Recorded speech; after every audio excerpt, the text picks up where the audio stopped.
brought to you by the Kenya Broadcasting Corporation in partnership with the Parliamentary Broadcasting Unit. Given priority in the order paper this afternoon is the Houses of Parliament Bicameral Relations Bill.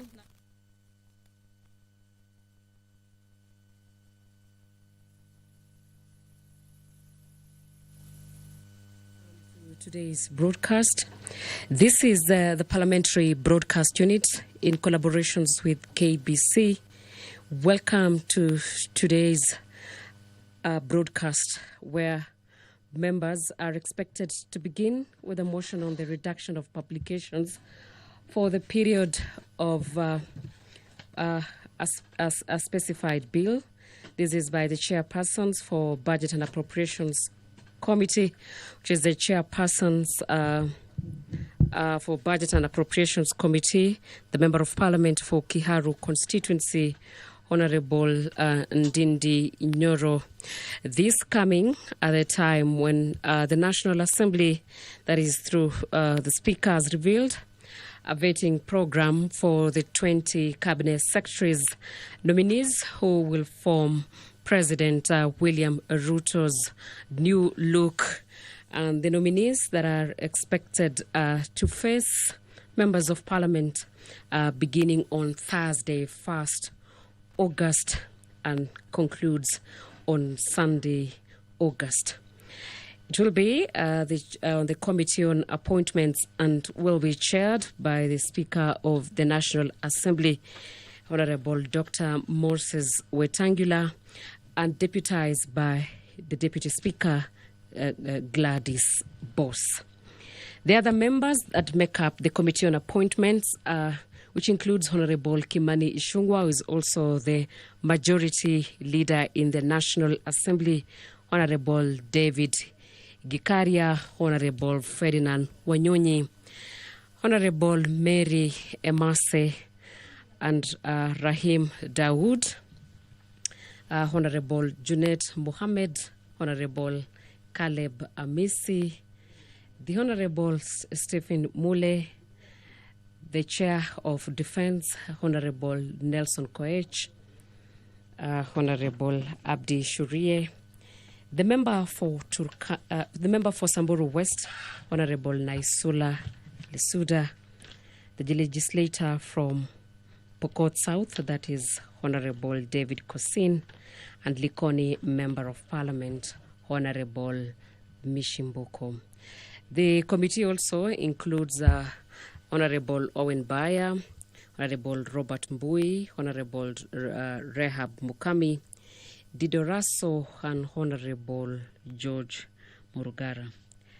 Among the members of Parliament that are expected to be vetted between Thursday and Sunday is the Honorable Opiyo Wandayi, who is currently the leader of the Minority Party, and also who was a member of the committee, now means will not be part of the vetting panel that is following his nominations to the energy docket. And on Thursday, Kithure Kindiki, that is the CS nominee for Interior, will be the first nominee that will be vetted at 8 a.m. in the morning. It will be followed by Honorable Alice Wahome, who is a former member of the House and has been nominated to the Lands Committee. We also have, and the Speaker of the day has walked into today's session. Let's keep on it. Mheshimiwa, tuombe. Ewe Mwenyezi Mungu, ambaye kwa hekima na wema wako umetuonya nyadhifa za viongozi na mabunge kwa ustawi wa jamii na utawala wa haki wa wanadamu. Tukusihi utazame kwa neema nyingi sisi watumishi wako ambao wameridhika kutuita ili tutekeleze shughuli muhimu za jamhuri yetu. Tukuomba uteremshie baraka zako sisi tulikutanika hapa, na utujalie tuyatende na kufikiria mambo yote tutakayofikishwa mbele yetu kwa njia ya haki na uaminifu, ili utukufu na sifa zako ziendelezwe, na ili kustawisha amani, ufanisi na heri ya nchi yetu, na wale ambao haja zao wamezikabidhi mikononi mwetu. Amen.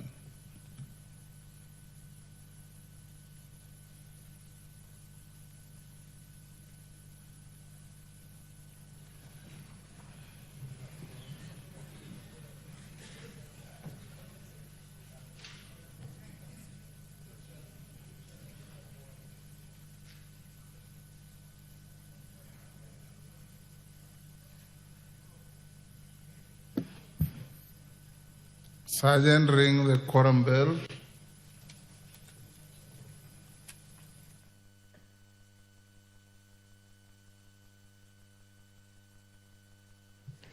And having not achieved a quorum, a requisite number required for today's session, the afternoon session of today's sitting, the bell has been rung to allow members of Parliament to walk on to the National Assembly proceedings of this afternoon. And while still on the vetting that is expected to begin on Thursday, that is the vetting for the nominees for... Clerk.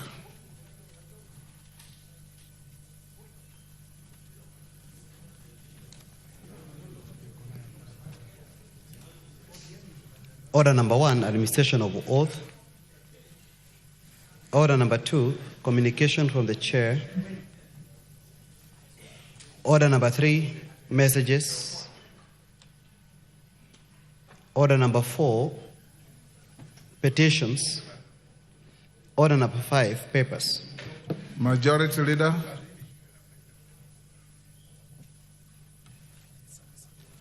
Thank you very much, Honorable Speaker. Honorable Speaker, I beg to lay the following papers on the table of the House today, Tuesday, July 30th, 2024.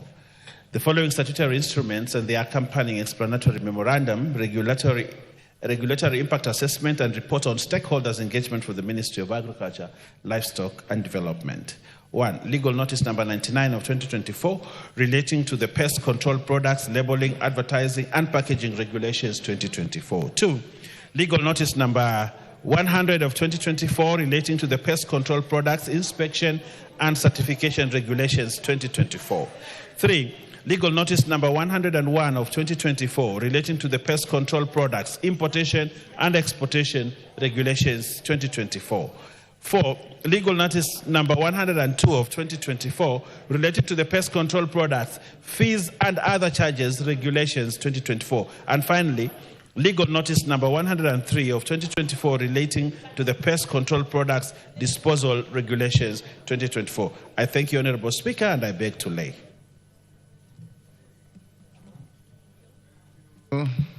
Owen, Chairperson, Public Investments Committee on Social Services, Administration and Agriculture. Thank you, Honorable Speaker. Order, Wangwe. Yes, Ruku.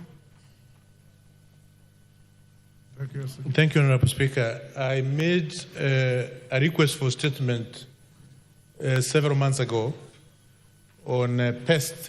We have not reached statements. We are on papers. We are at order number 5. Statements are at order number 7. Go on, Honorable Wangwe. Thank you, Honorable Speaker. Honorable Speaker, I have 2 papers to lay. Honorable Speaker, I beg to lay the following paper on the table of the House today, Tuesday, 30th July, 2024. The 3rd report of the Public Investments Committee on Social Services, Administration and Agriculture on its consideration of the reports of the Auditor General on the financial statements of the following state corporations. 1.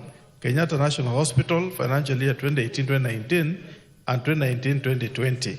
2. Kenya Medical Supplies Authority, financial year 2017-2018 and 2018-2019. 3. Kenya Veterinary Board, financial year 2018-2019, 2019-2022, and 2020-2021. Honorable number 4, National Authority for the Campaign Against Alcohol and Drug Abuse, financial years 2017-18, 2018-19, 2019-20, and 2020-2021. 5. Kenya Broadcasting Corporation, financial years 2000 to 2001, 2001-2002, 2002-2003, 2003-2004, 2004-2005, 2005-2006, 2006-2007, 2007-2008, 2008-2009, 2009-2010, 2010-2011, 2011-2012, and 2012-2013. Thank you, Honorable Speaker. Honorable Speaker, the second paper, Honorable Speaker, I beg to lay the following paper on the table of the House today, Tuesday, 30th July 2024. The report of the Public Investments Committee on Social Services and Administration and Agriculture on its consideration of the performance audit report by the Auditor General on the provision of services to persons with disabilities by the National Council for Persons with Disabilities. Thank you, Honorable Speaker. Thank you, Honorable Wangwe. Chairperson, Committee on National Cohesion and Equal Opportunity, Yusuf.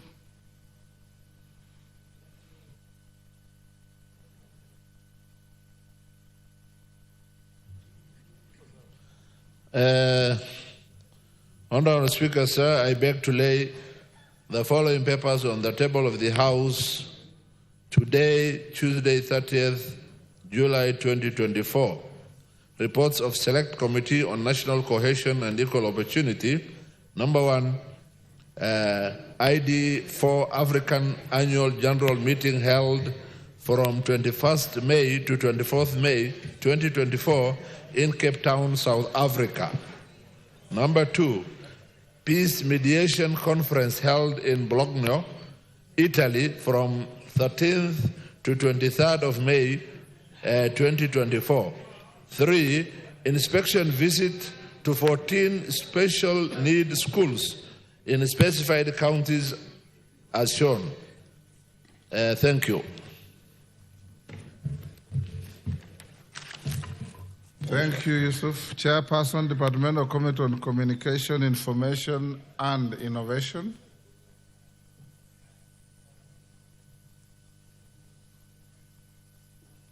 KJ.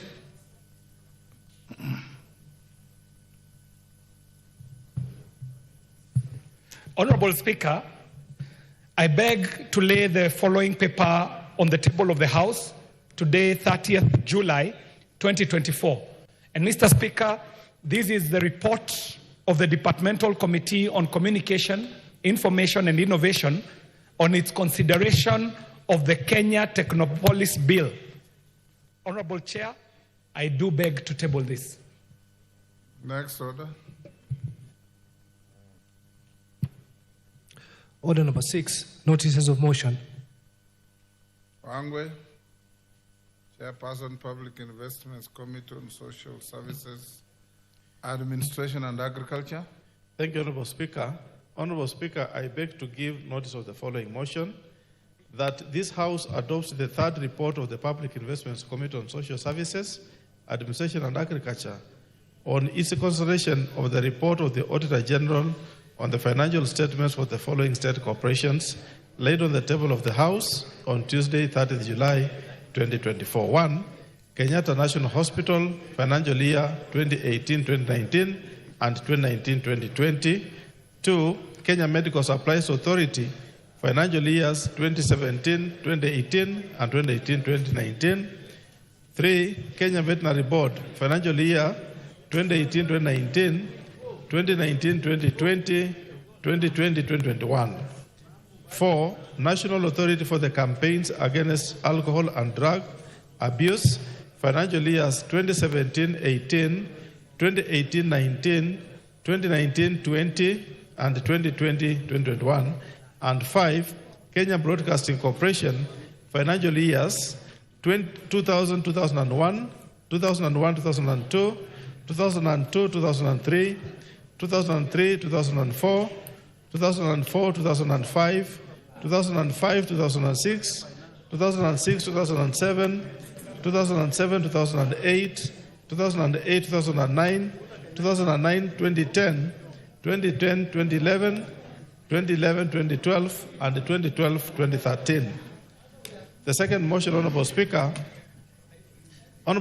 I beg to give notice of the following motion, that this House adopts the report of the Public Investments Committee on Social Services, Administration and Agriculture on its consideration of the performance audit report by the Auditor General on the provision of services to persons with disabilities by the National Council for Persons with Disabilities, laid on the table of the House on Tuesday, 3rd July 2024. Thank you, Honorable Speaker.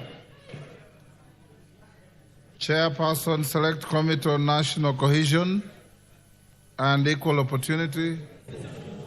Haji. Honorable Speaker, sir, I beg to give notice of the following motion, that the House adopts the report of the Select Committee on National Cohesion and Equal Opportunity on inspection visit of 14 special schools in specified counties, laid on the table of the House on Tuesday, 30th July 2024. Thank you. Next order. Order number 7, questions and statements. Fine.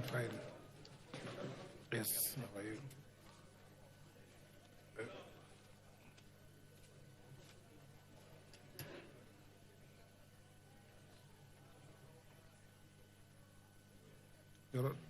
We don't have any questions.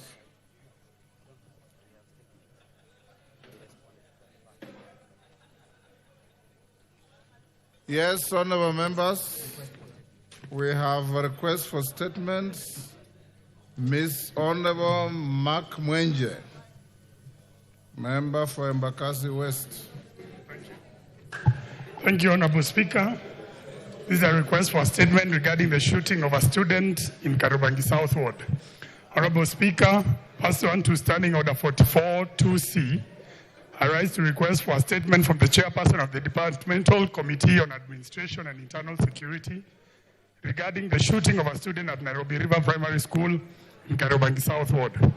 Honorable Speaker, on 23rd May 2024, during the demolition of structures built along riparian land in Kariobangi South Ward, Mr. Elvis Mohia, a 14-year-old student at Nairobi River Primary, was hit by a bullet after a police officer shot at the surrounding crowd.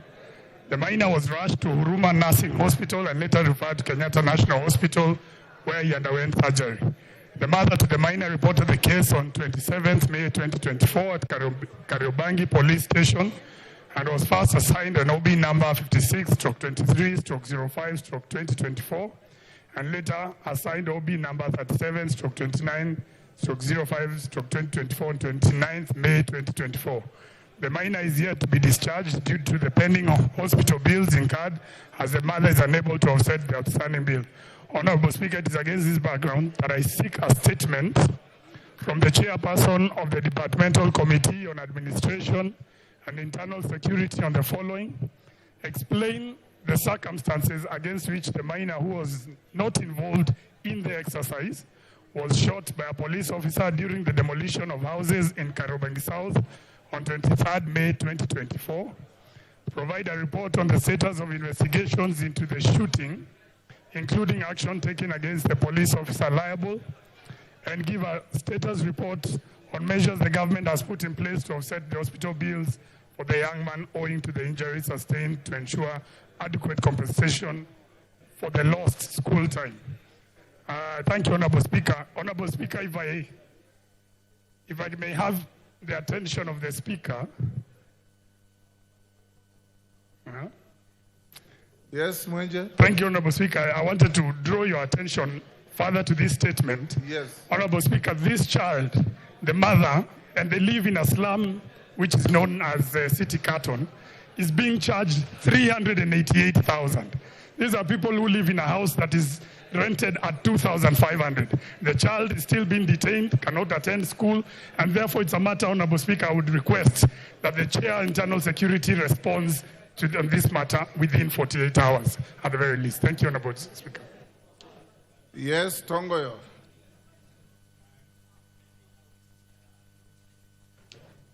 Are you able to respond on Thursday afternoon? I will, sir. Yes.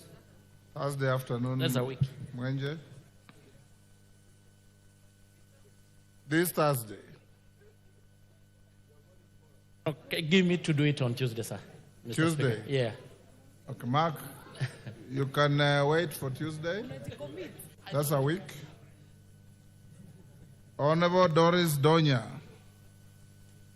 member for Kisii County. Thank you, Mr. Speaker. I wish to request for a statement regarding theft and vandalism of Kenya Electricity Transmission Company infrastructure in Kisii County.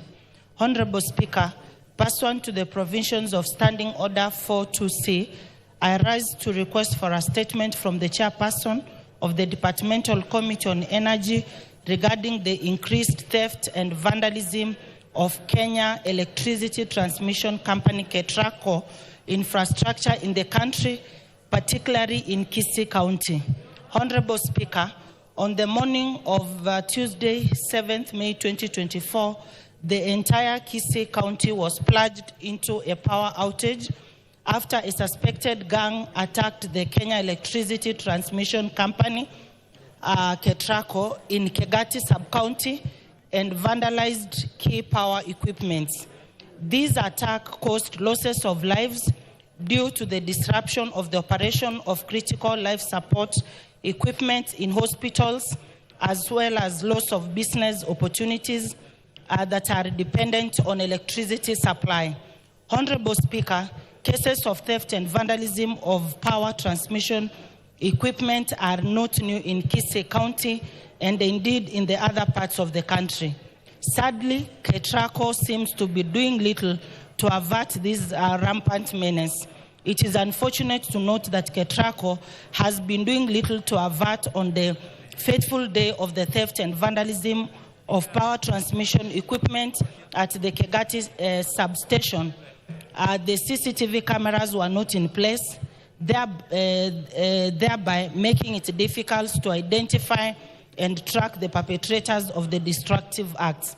Honorable Speaker, it is against this background that I request the chairperson of the Departmental Committee on Energy to appraise the House on the following. 1, the strategies that the ministry intends to implement to track down and prosecute all KETRACO infrastructure vandals. 2, the action plans the ministry has put in place to ensure proper security measures for the expensive KETRACO equipment that has cost a lot of taxpayers' money. And lastly, the support mechanisms that the ministry is instituting to aid businesses, hospitals, and citizens whose daily operations are negatively affected by the power outages. Mr. Speaker, for the power outages, for example, the diabetic patients who use insulin and they don't have power. That is the great injustices, Mr. Speaker, to the patients. Thank you very much. Chair Energy. Who's the Chair Energy? Is Kawaya? Is he in the House? Any member from the Energy Committee? Mandazi? Yeah, thank you, Speaker. Indeed, we have, as a committee, sat and considered the case, and especially the case from Kisii. Bring a statement in 2 weeks. Yes, in 2 weeks, Mr. Speaker. Honorable Mashua Waithaka, member for Kiambu. Yes. Honorable Speaker, thank you very much. Honorable Speaker, pursuant to the provisions of Standing Order 44-2C, I wish to request for a statement from the chairperson of the Departmental Committee on Energy regarding the rampant vandalization of Kenya Power Company, KPLC, transformers in Kiambu constituency and other parts of the country. Honorable Speaker, electricity is crucial to modern economic activities and is an essential input to many public services. Unfortunately, over the past 3 years, Kiambu constituency and other towns across the country have been grappling with frequent power outages due to an increase in vandalism of Kenya Power and Lightning transformers. For areas such as ACK Riabai Church, Latina Town, and Riabai Shopping Center in Riabai Ward, Kiambu High School area, Kagongo and Tinganga wards in Kiambu constituency have been severely affected by vandals. This has resulted in frequent power outages, occasioning suffering through disruption of daily activities, loss of perishable goods, and compromised security due to non-functional streetlights and alarm systems. Additionally, local businesses, especially in the hospitality sector, suffer significant financial losses due to these outages. Further, essential services such as healthcare facilities and schools have been affected, compromising the standards of health and living. Honorable Speaker, it's against this backdrop that I request a statement from the chairperson of the Departmental Committee on Energy on 1. The status of investigations, if any, into the rampant vandalism of Kenya Power and Lightning transformers in the country in general, and in Kiambu constituency in particular. 2, any plans that the government has to protect Kenya Power transformers from vandalism. And 3, measures being taken to mitigate the impact of power outages on local businesses and essential services across the country. Thank you, Honorable Speaker. Honorable Mashua, Chair Energy, wapi Mandazi tena? Mandazi?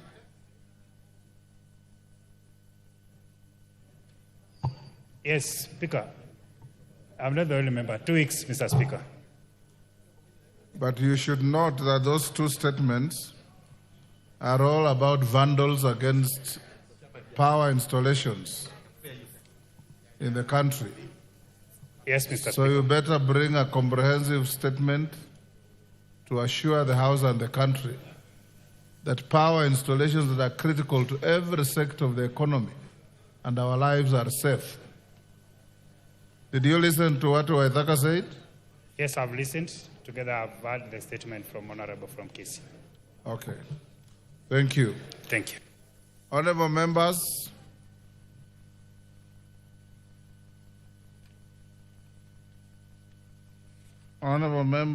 on last Tuesday, I gave you a communication following complaints by several members, and I indicated that Honorable Koimburi of Juja had called the Speaker and indicated his absence that day. He was going to Mombasa. Honorable Koimburi has seen me this afternoon. He is available in the House now, and I'll now give him an opportunity to speak to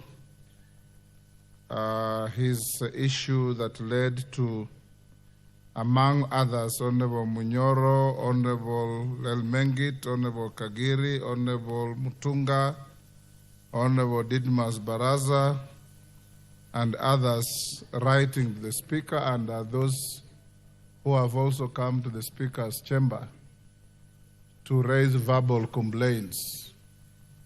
Honorable Koimburi, the floor is yours. Thank you, Honorable Speaker, for giving me this opportunity. I rise just to apologize to my colleagues and members of this House. As you read my letter last week on Tuesday, I did not indicate why I am apologizing, but I'm here to indicate that, or to say this. I was in church and I make a mistake by saying that the members of parliament that voted yes, they were bribed with the 2 million. Honorable Speaker, I'm here to say sorry to the members because I don't have any evidence that they received money. Honorable Speaker, those was just a hearsay that I heard when we was voting during the second reading of finance bill. I urge the members to forgive me, and then we move forward for the betterment of this country. Thank you, Honorable Speaker. Thank you, Honorable Koimburi. Deputy Speaker. Thank you, Honorable Speaker. I just wanted to help Honorable Koimburi to learn how to seek forgiveness. Before you seek forgiveness, you must confess the lie first. So you must confirm first that you lied, that you are dishonest, you lied in church, you lied to the people of Kenya, and put us to great shame. Then after that, after you have confessed, then you can ask for forgiveness. But before that, you cannot just ask for forgiveness. Yes, order. Honorable Wamumbi. Thank you, Mr. Speaker, for giving me this opportunity. Order, Rosa. Mr. Speaker, some of us lost properties because Honorable Koimburi lied that we received 2 million so that we could vote for the finance bill. Mr. Speaker, I'm asking one question. Is Honorable Koimburi ready to go back to the same church and apologize from the same church that he lied? Mr. Speaker, we must speak the truth and tell each other the truth.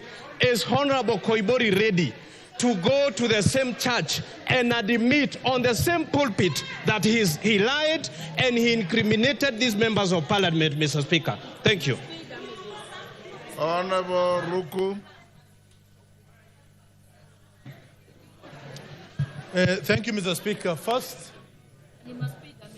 Honorable Koimburi is insincere, even with his apology. Is insincere, even the way the letter is worded. Mr. Speaker, we have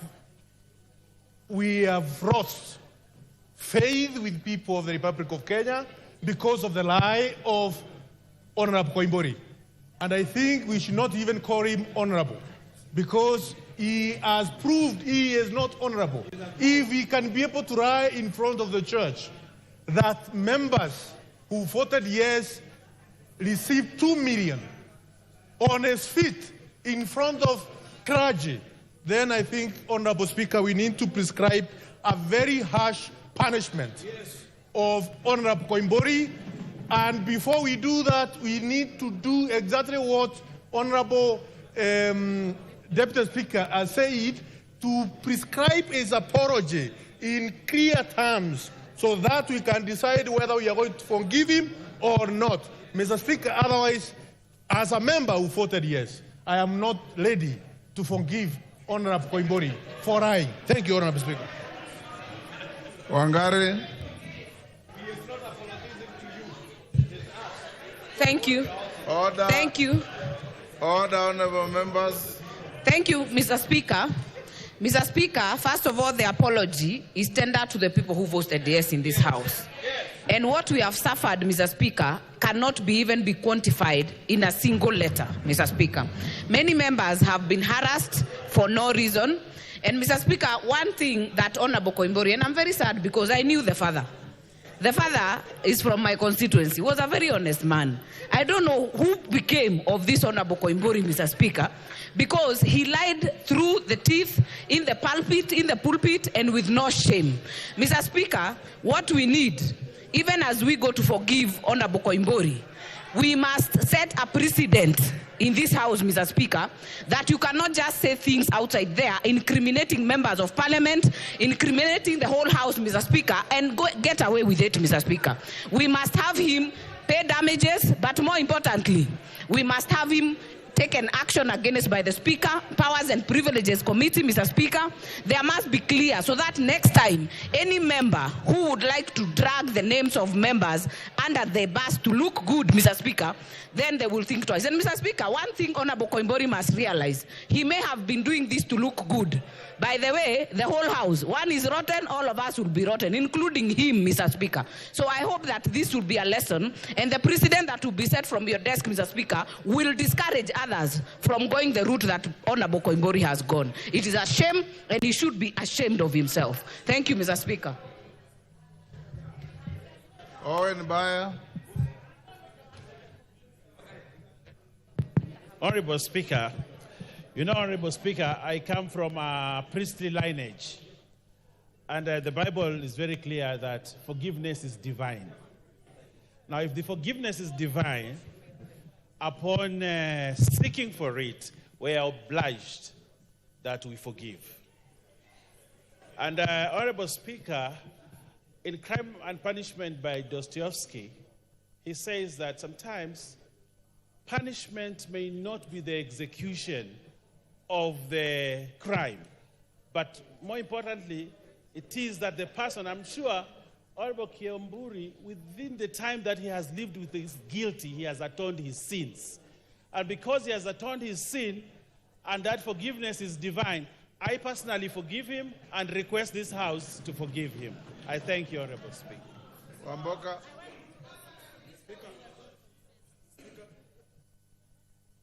Thank you, Honorable Speaker. Indeed, it is regrettable what has been going around, but I also want to congratulate the Honorable Member for being a gentleman and apologizing. We have more important business to work on. And just to my brother like Ruku, there are more atrocities that have been committed in this House, including taking people's signatures, and we don't know where you took them. That was more serious. So, Honorable Speaker, yes, the Honorable Member made a mistake. He has owned up the mistake and apologized. Thank you, Honorable Member. Two wrongs don't make a right. Forgive him and proceed, Honorable Speaker. We have more important business for this House. Kenyans are watching at us. Mr. Speaker, let's rest this matter. Asante sana, Mheshimiwa Speaker. Mr. Speaker, thank you for this opportunity. Mr. Speaker, the standing orders of this House does not describe what an apology should look like in this House. The Honorable Member has actually apologized.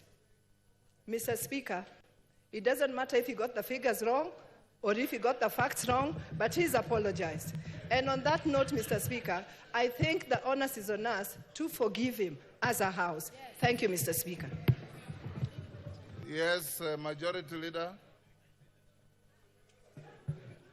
Thank you, Honorable Speaker. Honorable Speaker, let me begin first by appreciating what has been said by other members about forgiveness and commend the Honorable Koimburi, because we are all men and women. And I say men in the parlance of the Bible, men and women. And we are honorable men and women.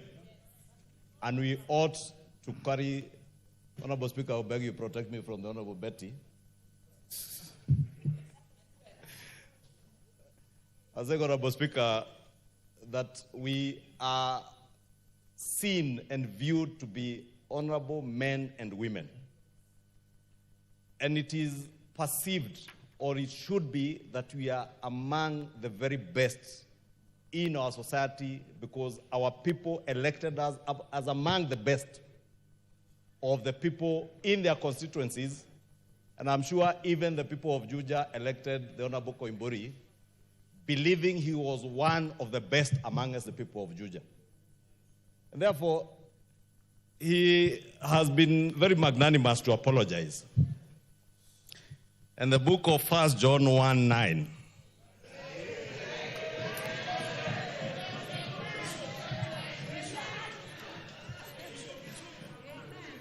The good book tells us that if we confess our sins,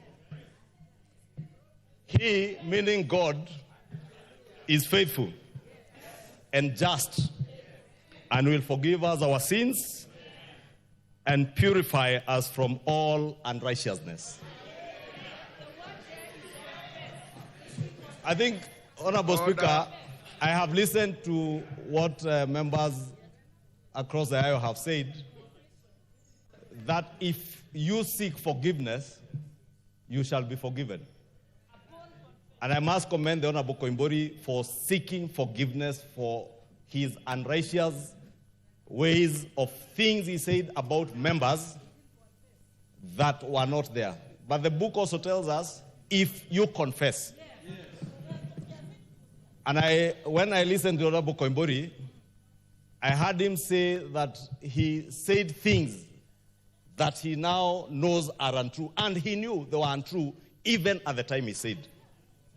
Therefore, Honorable Speaker, the fact that the Bible tells us if we confess, we shall be forgiven by the Almighty God. And we are all followers of Christ and followers of the Almighty God, Allah, even for those of us who are from the Muslim Islamic faith.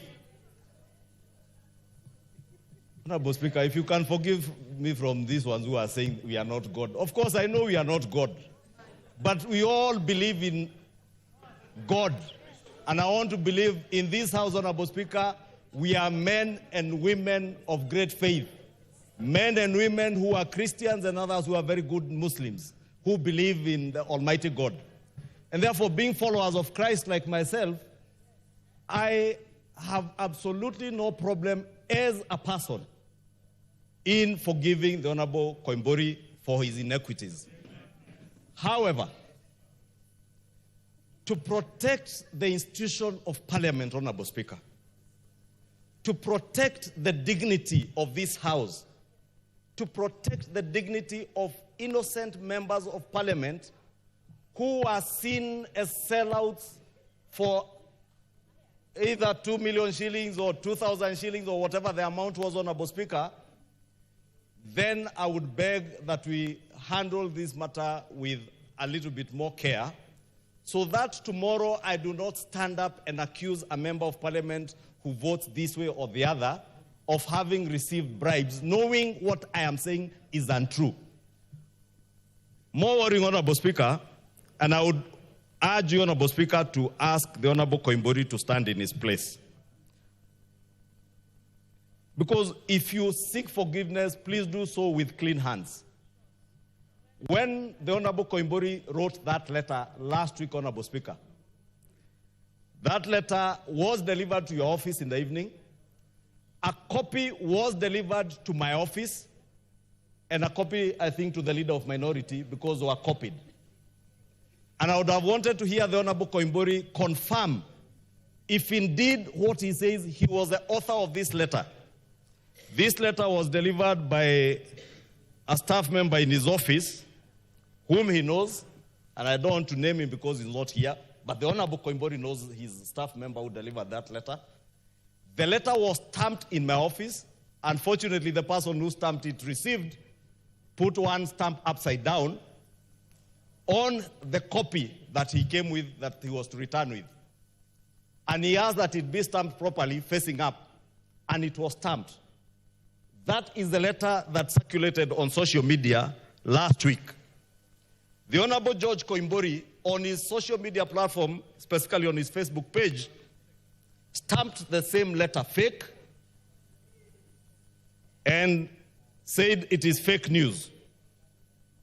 I would therefore have been more convinced to believe in the seeking of forgiveness by Honorable Koimburi if he also came out clearly to tell the people of Kenya whether the dishonesty exhibited on his Facebook page is not the same dishonesty he now seeks to exhibit on the floor of this House, pretending to seek forgiveness that he does not mean. But if the Honorable Koimburi can confirm to me and to this House that even his actions on Facebook page that day were informed by other factors other than the truth, Honorable Speaker, and confirm he was the author of this letter, then I am more than willing myself to forgive the Honorable Koimburi. Failure to do that, Honorable Speaker, and that's why I say there must be a balance between our faith and the dignity and honor and respect of this House, Honorable Speaker. Failure to do that, then I would strongly recommend, because Honorable Koimburi cannot be in a church and allege one thing, come and draft a letter seeking forgiveness, then the same evening post on social media that the letter is fake. A week after, appear on the floor of this House now saying a different thing. Which George Koimburi do we believe? Which George Koimburi are we seeing here? Which George Koimburi is here? Is it the George Koimburi who lies in church? Is it the George Koimburi who stamps letters fake on social media? Or is it the meek-looking George Koimburi who is seated here now seeking forgiveness? If this George Koimburi seated here seeking forgiveness, Honorable Speaker, is the same Koimburi, I forgive him. If the George Koimburi of lying in church and later denying and reasserting the lie, then I will not forgive that George Koimburi. But the George Koimburi who is here, if he wants to be honorable, if he wants to dignify this House, he must come out clean, confess, one, to the lie he said in church, confess to the lie he sold on social media. If he comes out clean, I am more than willing to forgive the Honorable George Koimburi and ask the Almighty God to also forgive him for having lied in church. And the Honorable George Koimburi is my very good friend, Honorable Speaker. In fact, the Honorable George Koimburi, in his first election as a member of Parliament, he will tell you he had serious problems when he was seeking election first as a member of Parliament. The Honorable George Koimburi was elected never having set foot in a single political rally in Juja constituency. He campaigned when he was in hiding. And he knows the only place he could come to when he was in hiding was to my house for me to facilitate him to be able to facilitate his campaign. And these are facts of life, Honorable Speaker. And the Honorable Koimburi knows. I have invited him to my house, facilitated his campaign. And that is why, as a friend, I choose to forgive him if he confesses the dishonesty. And therefore, Honorable Speaker, I will ask, before you conclude, the Honorable George Koimburi to rise in his place and clarify the matter of the letters, because that is pertinent for me and for many members to know whether indeed is genuine in the seeking of forgiveness. Thank you, Honorable Speaker. Order, Rosa Buyu. Order, Rosa Buyu. Order, Rosa Buyu. You are being disorderly. Then go out without causing disorder. Wamrata.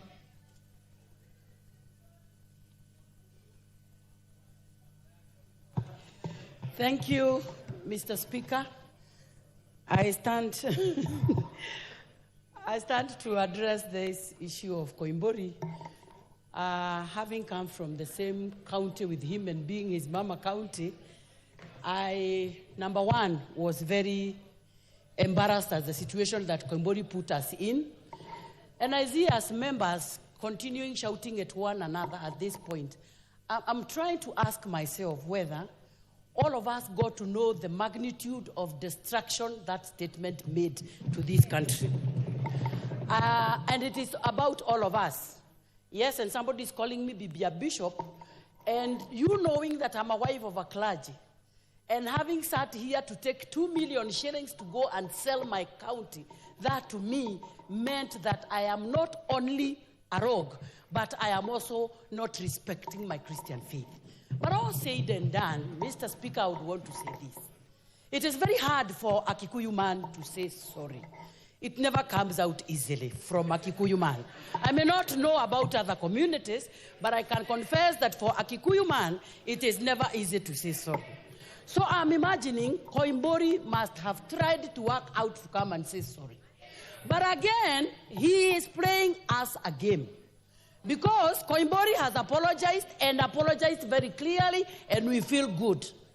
But the same Koimburi has put the same letter in his social media and said it is a fake letter.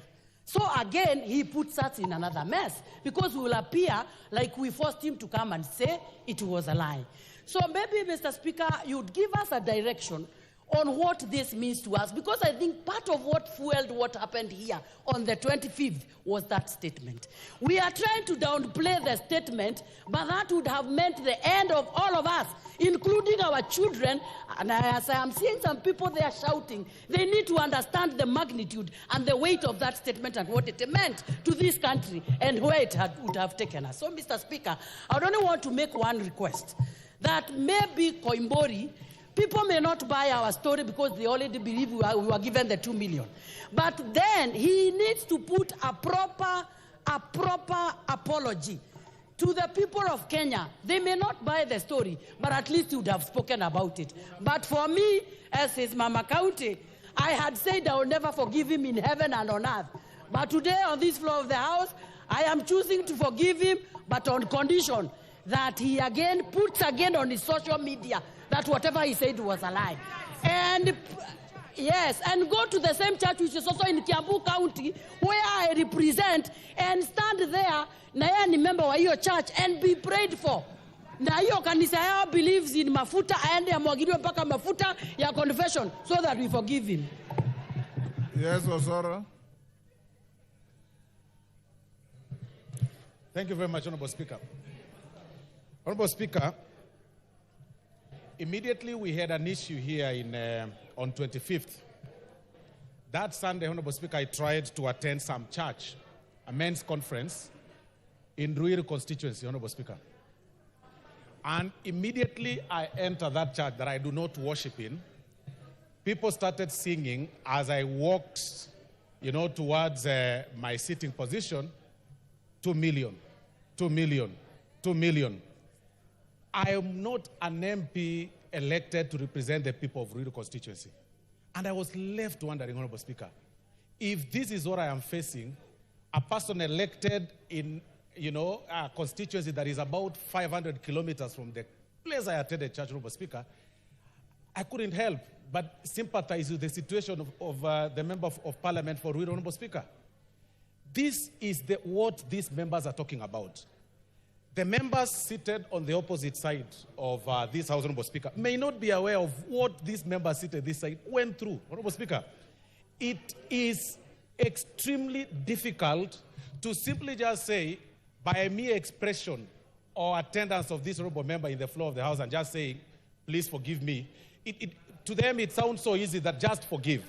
But what, Honorable Speaker, we are asking is that the Member of Parliament goes an extra mile. And to some of us, Honorable Speaker, that really campaigned for him.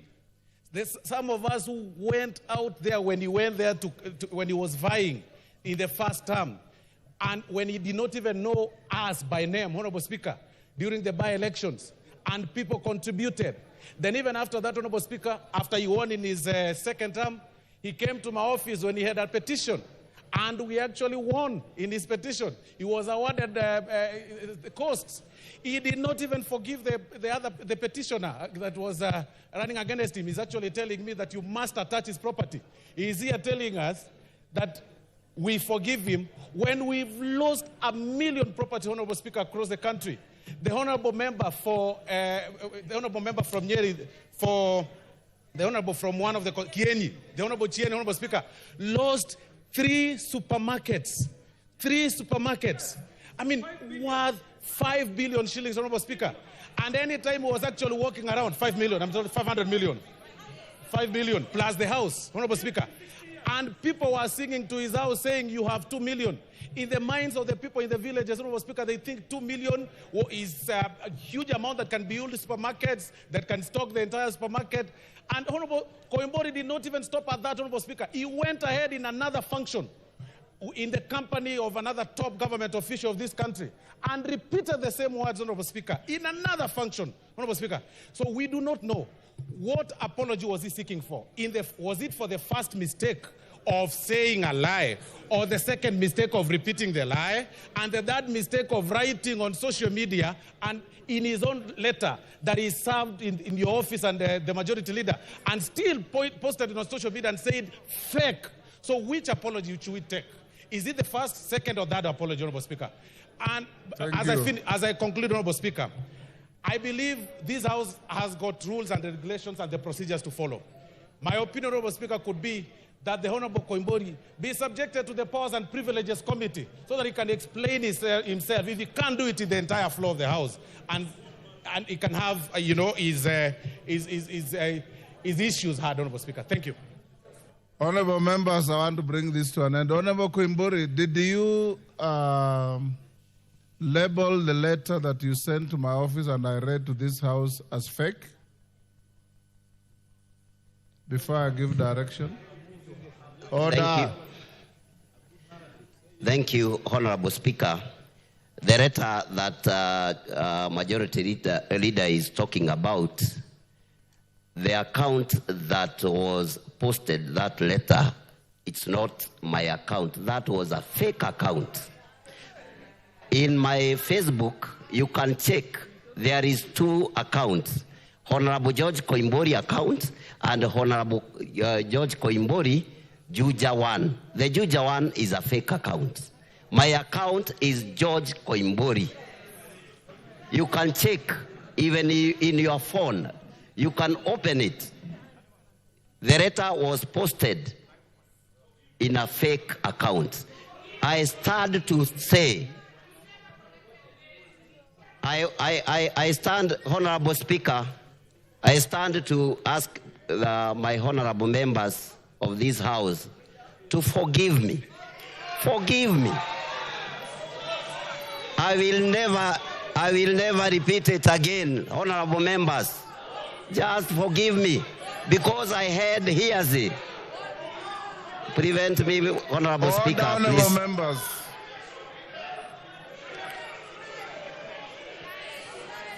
Order.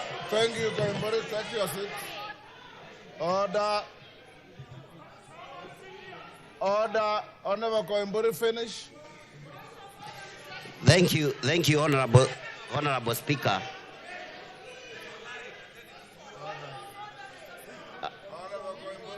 As I said before, Honorable Speaker, there was a hearsay that honorable members who voted yes in a second reading were bribed with the 2 million. Honorable Speaker, I'm here to apologize to our honorable members. Thank you. Order, honorable members. Order. Wamaua, take your cool. Honorable members, I know. Order, honorable members. Honorable members, order. Ngeno Ngong, take your seat. Take your seats. Order, honorable member, take your seat. Honorable members, the Honorable George Koimburi has come to this House and talked to you as colleagues. He came to the Speaker's chamber, and I called the clerk to join me, and he said many of the things he has said here. He said he went to church. He was overwhelmed by the presence of a hostile crowd, and he said what he said. Order, honorable members, order, members. The Holy Book, the Bible says, the beginning of healing lies in the acknowledgement of wrongdoing, which he has acknowledged. It also says, the greatest word in human relationship is the small word, sorry, which he has said. Father, Honorable Betty, if you read your scriptures in Romans 12, verse 21, It says, don't let evil get the best of you, but conquer evil by doing good. I'm a man of great faith, and I believe that wherever you are wronged and whoever wrongs you realizes that they are wrong and says sorry, it's up to you to forgive.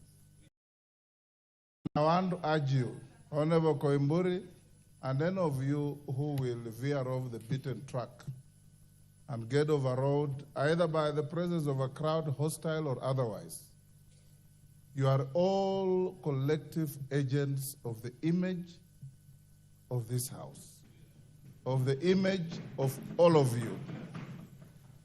When one of you is besmirched, all of us are besmirched.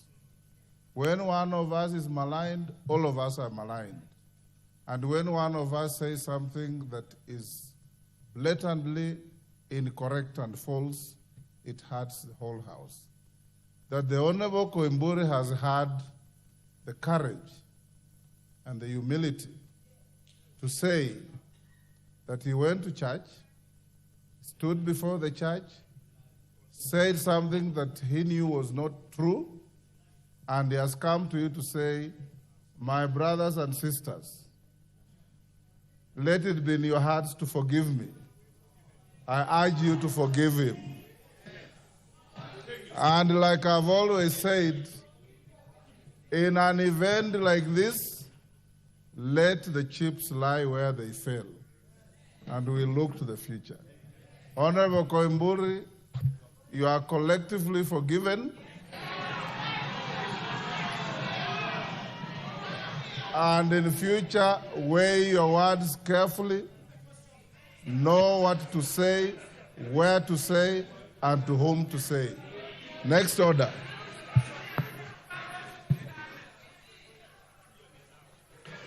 Order number 8, motion. Reduction of publication period of a specified bill. Majority Leader. Oh, Chair of Budget, sorry. Chair of Budget. Thank you very much, Honorable Speaker.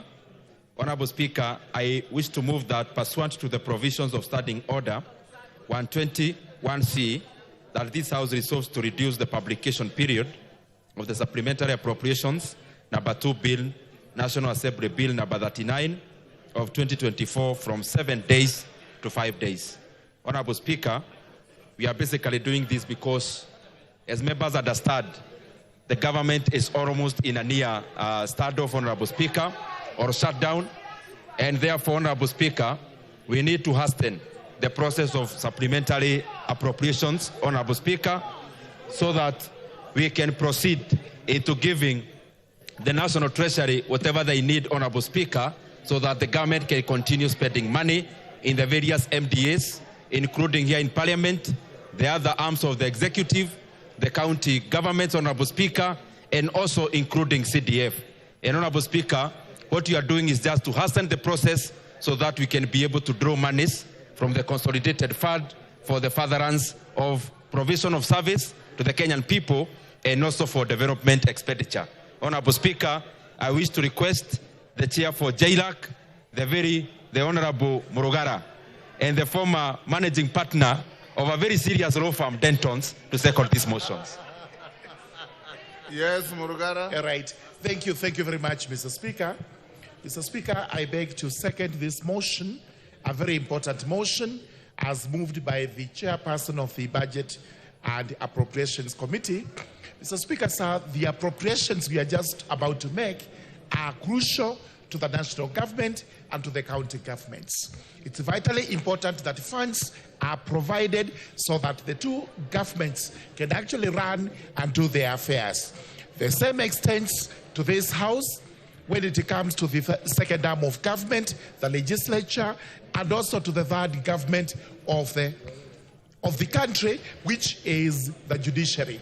All these arms of government are waiting for funds, and therefore it is incumbent on this House to ensure that the appropriations are made and the country is able to move. I do beg to second. Order, honorable members on their feet. Take your seats. Order. Member for Pokot, take your seat. Honorable members, I now propose the question at order number 8, which is that pursuant to the provisions of Standing Order 121C, this House resolves to reduce the publication period of the Supplementary Appropriation Number 2 Bill, National Assembly Bill Number 39 of 2024, from 7 days to 5 days. I put the question. I now put the question at order number 8, which is that pursuant to the provisions of Standing Order 121C, this House resolves to reduce the publication period of the Supplementary Appropriation Number 2 Bill, National Assembly Bill Number 39 of 2024, from 7 days to 5 days. As members of that opinion say aye. Those of the contrary opinion say nay. The ayes have it. Next order. Order number 9, the Supplementary Appropriation Number 2 Bill, National Assembly Bill Number 39 of 2024. First reading. A bill for an act of Parliament to authorize the issue of certain sums of money out of the consolidated fund and their application towards the service of the year ending on the 30th June 2025, and to appropriate those sums for certain public services and purposes. Order.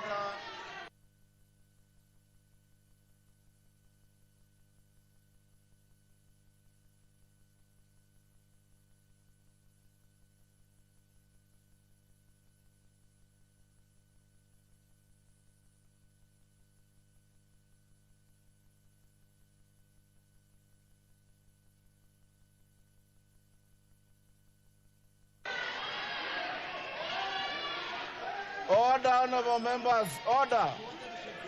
Yeah? Yes. Order. Order, Ruku. Order. Take your seats. Order. Order. Order, honorable members. Order. Take your seats. Order. Order. Robert, take your seats. Eh? Take your seats. Order, honorable members. Order. Omoloher. Omoloher. Take your seat. Order, take your seats. Order.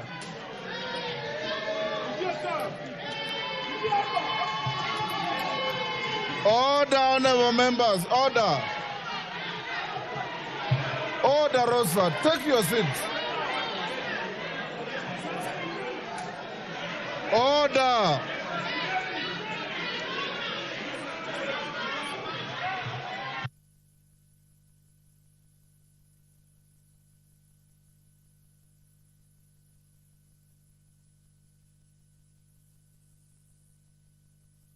Order, honorable members.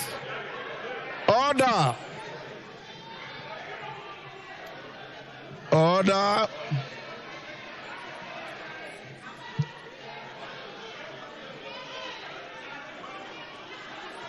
Order.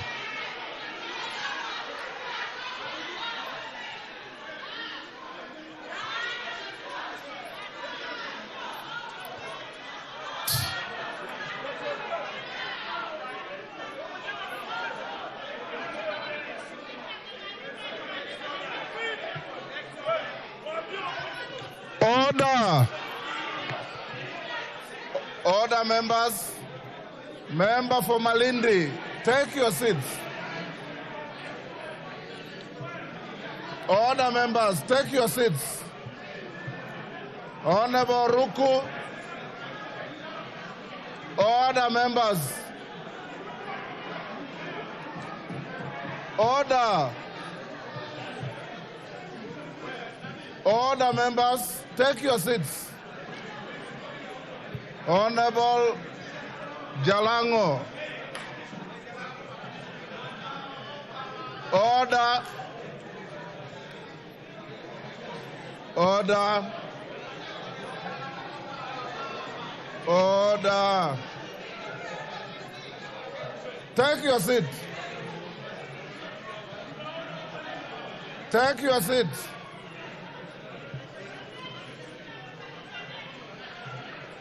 Honorable members, take your seats. Jalango, take your seat.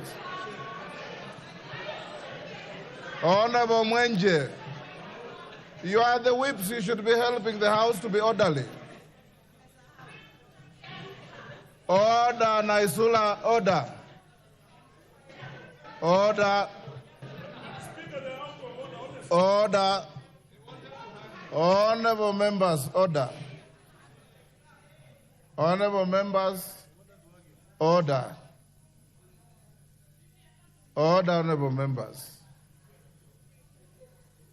I don't know if what I've been told is true, that the honorable ladies were going to embrace Honorable Koimburi. If it is true, it was honorable. But if anybody, order,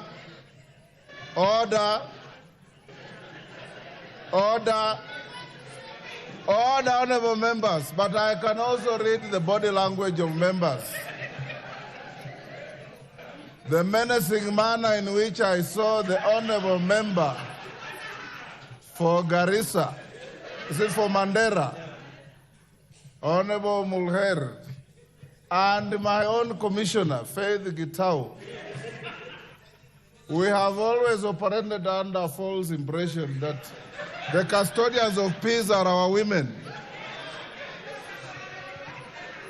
And now that becomes totally fallacious. And now that that drama is over, you have provided enough comic relief in the House. Now let's get back to business. Honorable Koimburi, you are absolutely safe and protected. You can go back to your seat if you are not comfortable where you are sitting. But the rules of the House say, order, order, order. Rosa Buyu.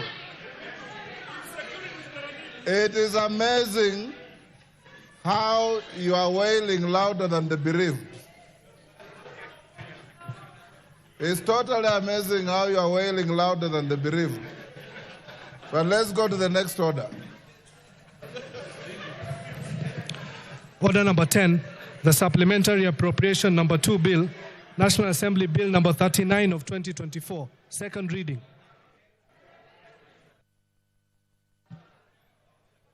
Ndindi Nyoro. Thank you very much. Thank you very much, Honorable Speaker. Honorable Speaker, I beg to move that the Supplementary Appropriation number 2 Bill, National Assembly Bill number 39 of 2024, be now read a second time. Honorable Speaker, though the consultations are quite high. Order, honorable members. Members, you are now discussing very serious business.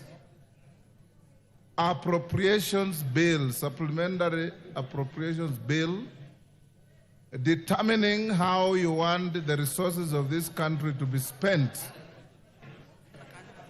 I expect you to listen carefully and contribute diligently to this bill. Go on, Dindi.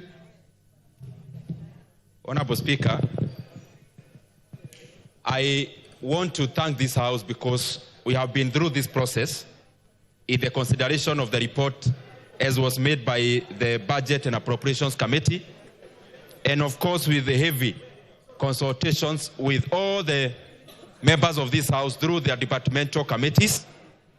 Honorable Speaker, after what we did last week, then the process now has shifted into concretizing what we have been doing last week in the form of the appropriations bill, Honorable Speaker. Honorable Speaker, and I hope we are together with members.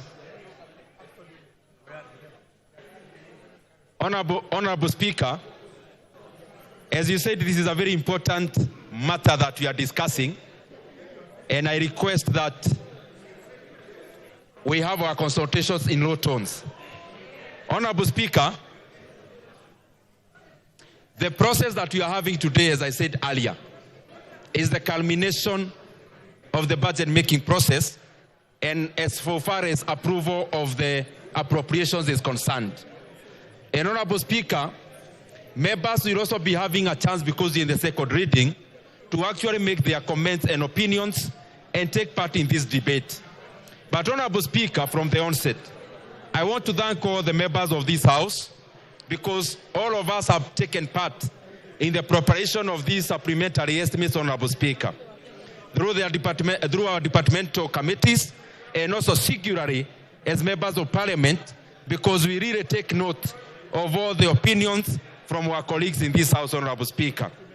Honorable Speaker, also I want to thank you and thank the Clerk of the National Assembly for availing to us a very good working environment, Honorable Speaker, and especially the precincts of Parliament, where we discussed the entire process, Honorable Speaker. Honorable Speaker, as I had said when we were doing or debating the report, I also want to thank the members of the Budget and Appropriations Committee, and also our back office, Honorable Speaker, which is the Parliamentary Budget Office, Honorable Speaker, and especially we have been working very closely with officers like Abel, Julie, and Dan, Honorable Speaker, in the preparation of this appropriations bill. Honorable Speaker, why are we having this debate today? The reason why we are having this debate today, Honorable Speaker, number one, it is unprecedented. We have never had a supplementary budget being prepared before the main one is actually implemented. Honorable Speaker, therefore, this is the first time in the budget-making process in Kenya where we are having the supplementary estimates, Honorable Speaker, be considered barely a month after the passage of the main budget. And Honorable Speaker, this is premised on the fact that, Honorable Speaker, we were preparing a budget. The budget had two sides. There was the revenue side, but also the expenditure side. I am lucky to be handling the expenditure side. The revenue side, as we know, is handled by the Finance Committee, led by my brother, Honorable Kimani Kuria. Honorable Speaker, we passed our side as the Budget Committee, which is the expenditure, in anticipation that we were to have the entire revenue-raising measures, Honorable Speaker, realized. Unfortunately, Honorable Speaker, or fortunately so, the Kenyan people requested that we look at other means, Honorable Speaker, insofar as the management of public finances is concerned. And out of that, Honorable Speaker, then, we had a hole in the budget. All the revenue-raising measures, as were anticipated by the Finance Bureau, Honorable Speaker, therefore was left as a void. And Honorable Speaker, we have done two things to fill up that void. There are only two areas that we could explore, Honorable Speaker. One, it is in terms of expanding our deficit by borrowing slightly more. And in that regard, Honorable Speaker, in this appropriations bill, we are requesting that we borrow an extra 170 billion Kenya shillings over and above what we had budgeted in the main budget, Honorable Speaker. Consequently, our deficit, therefore, for this financial year is in excess of 750 billion. But, Honorable Speaker, to allay those fears, whereas our deficit has moved from 3.83% of deficit to GDP ratio, The current one we are considering, Honorable Speaker, of 4.3% deficit to GDP ratio is still within our range as a country, Honorable Speaker, only that then, there before, we wanted to move out of the hole much faster because of our borrowing, and enlarging the deficit is not a very prudent manner of managing our economy. The other area, Honorable Speaker, we had to explore is the expenditure side. And consequently, therefore, over and above borrowing an extra 170 billion Kenya shillings, we have also cut expenditure to a tune of over 145 billion Kenya shillings, Honorable Speaker, of what we had anticipated, Honorable Speaker, to spend. But, Honorable Speaker, it is important as this House to know that some of the things we have been doing in this House have actually been bearing fruits. So that even as we consider the proposal before us, we must know that it is not haphazard. It is usually very considered, and the more the reason we have been seeing the output in our economy. And I say so because, Honorable Speaker, last year we were in the same process. What were the results? Our economy in 2023 grew by 5.6%. Honorable Speaker, our inflation has now been tamed completely to the recent figures of 4.6%. Honorable Speaker, also, our currency seems to respond to the policies that we have been making in this House, and especially insofar as budget is concerned, and that is why our currency against the greenback has been gaining now close to 20% this year alone, Honorable Speaker, and much more in comparison to the regional currencies. Honorable Speaker, what are the other areas of consideration when we were making this supplementary budget, Honorable Speaker? One, we know that it is just out of semantics that we are calling it supplementary one. But in practice, Honorable Speaker, what we are passing today is actually the main budget. And I say so because the main one was not implemented. What will get implemented is actually what is contained in here. And I see members are already reading it. Members are already consulting on the contents in this bill, Honorable Speaker. What is the content here, Honorable Speaker? The budget we are considering is a budget of roughly 3.84 or thereabout trillion Kenya shillings, Honorable Speaker. 3.8 trillion, just to roughly approximate. Honorable Speaker, if you look at the revenue side, we have been able to downgrade our projections. And other than the 2.9 billion shillings we anticipated, Honorable Speaker, in the main budget, we will now be raising just above 2.6 trillion Kenya shillings. Honorable Speaker, the A in this budget is just around 440 billion Kenya shillings. But also, Honorable Speaker, as I said before, the deficit is over 700 billion Kenya shillings. But what is on the expenditure side? On the expenditure side, Honorable Speaker, I just want to highlight a few elements. One, on the national government side, we have been able to take a hit, Honorable Speaker, of around 121 billion Kenya shillings. This is the downgrade, Honorable Speaker, in expenditure in regards to the executive, parliament, and judiciary. And Honorable Speaker, to lead that way, here in Parliament, Honorable Speaker, we voluntarily, Honorable Speaker, accepted a cut of Kenya shillings 3.7 billion, Honorable Speaker. And members of this House have told Kenyans very clearly that they are willing to travel less. They are willing to travel less domestically and also in terms of foreign.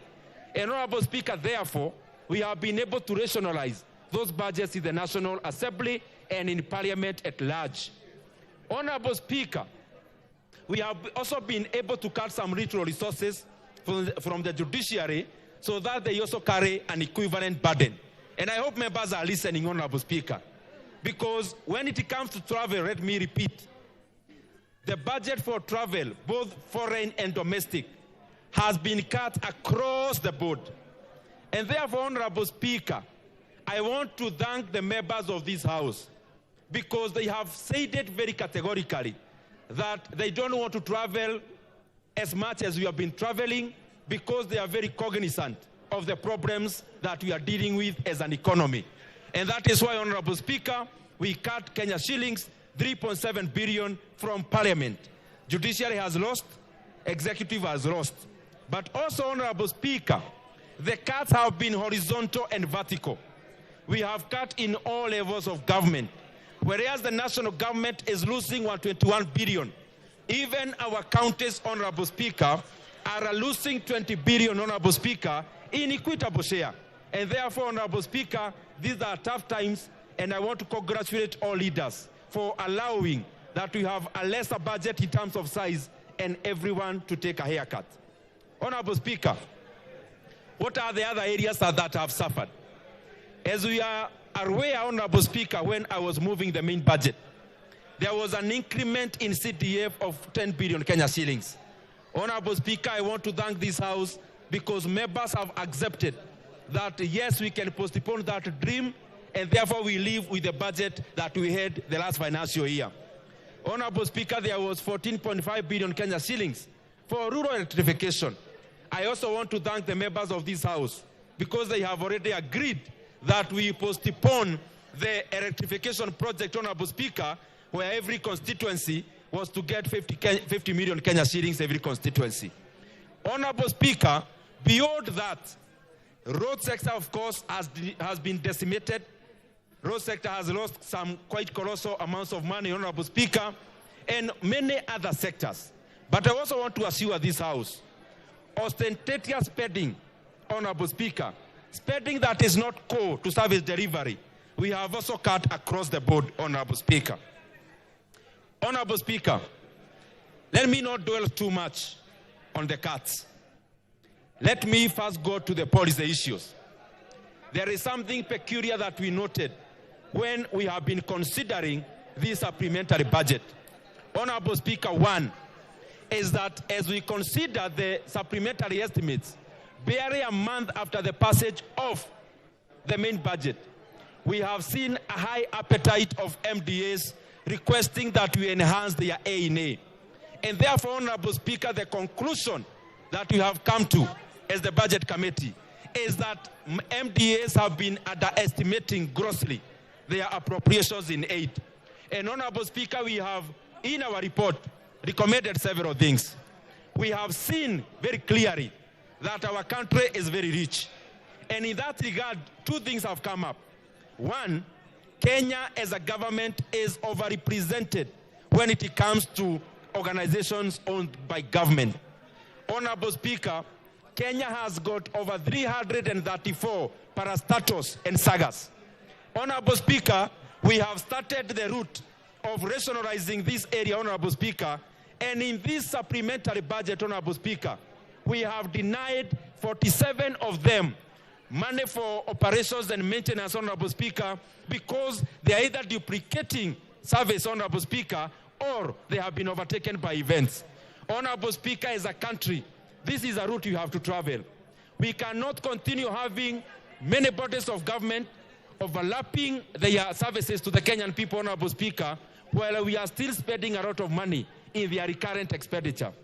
Honorable Speaker, 47 sagas, 47 government organizations have been owed up through this process, Honorable Speaker, by first denying them the budget as we, Honorable Speaker, decide what to do as a country with them.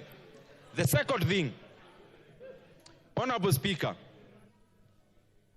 zooming in, and I want to request this discussion that we follow together as members. In a constituency like Suna West, in a constituency like North Hor, in a constituency like Baringo, Honorable Speaker, Baringo North, we have, for example, an engineer who represents the Kera routes on the ground. In the same constituency or region, we have a Kenha office and engineers already on the ground. In the same jurisdiction, we have Kura officers, Honorable Speaker, in the same ground. We have to ask ourselves very honest questions, Honorable Speaker. Do we need a Kera engineer, on top of that, a Kenha engineer, on top of that, a Kura engineer in Ronyejes, for example, Honorable Speaker? Can these roles be done by a singular office in the regions? Honorable Speaker, that will move us towards rationalizing the recurrent expenditure so that we can free up resources to go into development. In the water sector, Honorable Speaker, we have over 20 bodies in the water sector alone. Waterworks, over 10. There are other national bodies, Honorable Speaker. We have to look inwards, Honorable Speaker, and be very categorical. Do we need, as a country, to have 20 bodies dealing with water, for example, whereas each of them is having like $500 million Kenya shillings in recurrent, Honorable Speaker, doing the same job? Honorable Speaker, this is a question that in the midterm we have to ask and critically evaluate whether we need these bodies or we need to condense them and therefore free up resources to go into the service of the Kenyan people.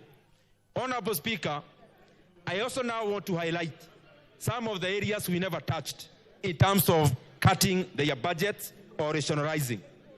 Honorable Speaker, I want to laud the corrective wisdom of this House. And Honorable Speaker, I request as the members get this very clearly. Whereas we have been cutting the budget to fit into the shoe properly, Honorable Speaker, there are some areas we as a House have said no to their cuts because we think they are critical to the Kenyan people who we represent. One of them, Honorable Speaker, the monies that had been allocated for the confirmation of the JSS interns, 18.7 billion Kenya shillings. Honorable Speaker, we did not approve any cut. The money is going appropriated so that we confirm our JSS interns, all the 46,000 of them, into permanent and pensionable terms. The second thing, Honorable Speaker, there are interns in our health sector. And Honorable Speaker, the interns in our health sector, we have also allocated Kenya shillings, 3.7 billion Kenya shillings, for them to be confirmed into permanent and pensionable terms because they deserve that, Honorable Speaker.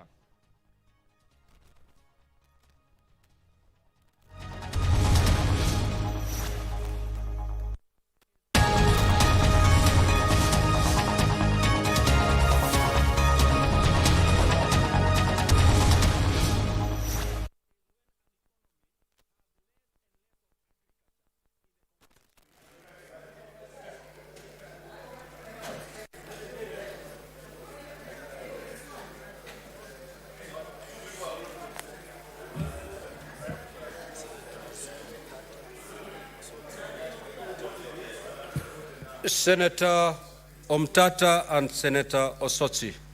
Proceed to the dispatch.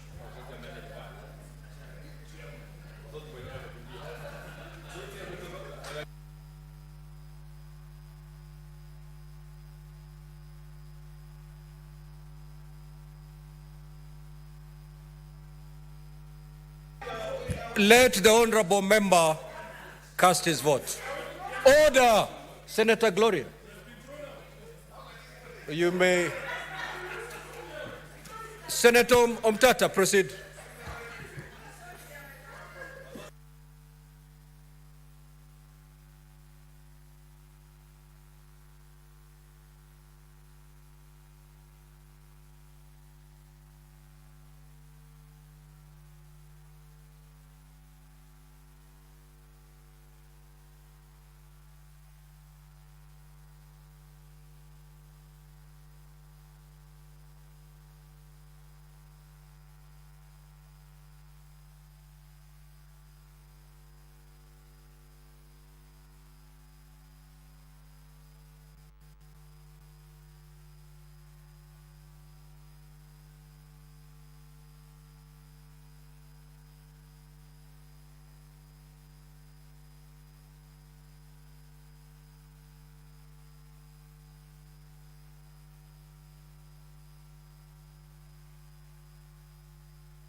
Order, honorable senators.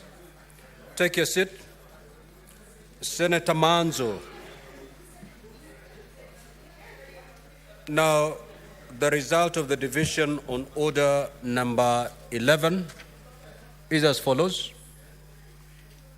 Abstention 0, ayes 23, nays 4. The bill fails to garner the requisite delegations, and therefore the bill fails. Next order. Order number 12, the Public Transport Motorcycle Regulation Bill, Senate Bills number 38 of 2023, second reading division. Honorable Senators, order. Order, Senator for Vihiga. We'll proceed to put the question.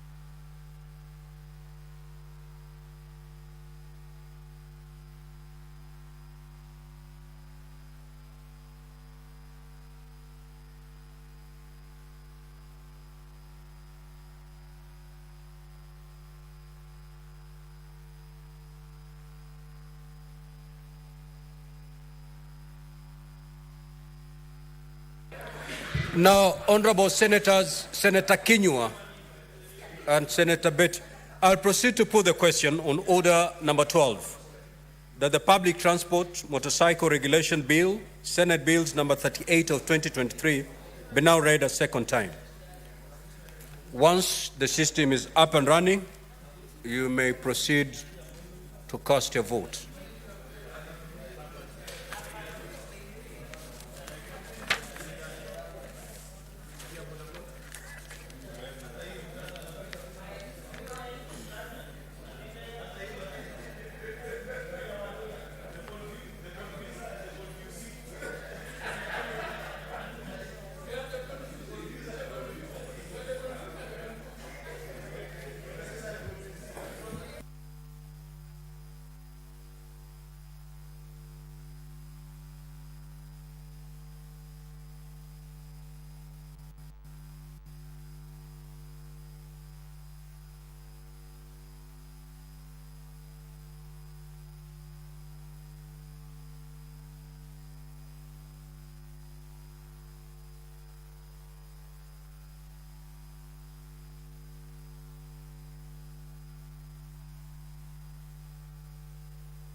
You cannot raise a point of order, Senator Maruma.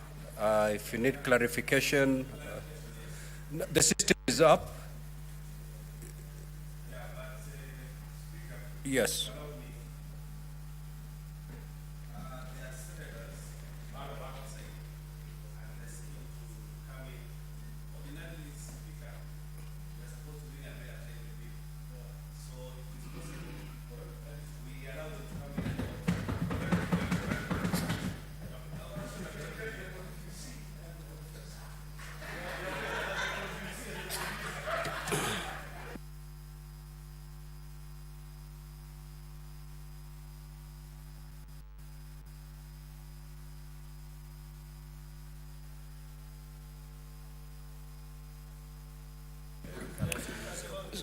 So, Sergeant at Arms, kindly withdraw the bar, open the door, and ring the quorum bell for 5 minutes.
The division bell is almost coming to an end for senators to consider the remaining bills that are due for division. The bills are namely the Public Transport Motorcycle Regulations Bill, Senate Bills number 38 of the year 2023, the Constitution of Kenya Amendment Bill number 2. This is a bill by nominated Senator Chimera, and the Fire and Rescue Services Professionals Bill, Senate Bills number 55 of the year 2023. This afternoon, senators have voted for a couple of bills to proceed to the second reading.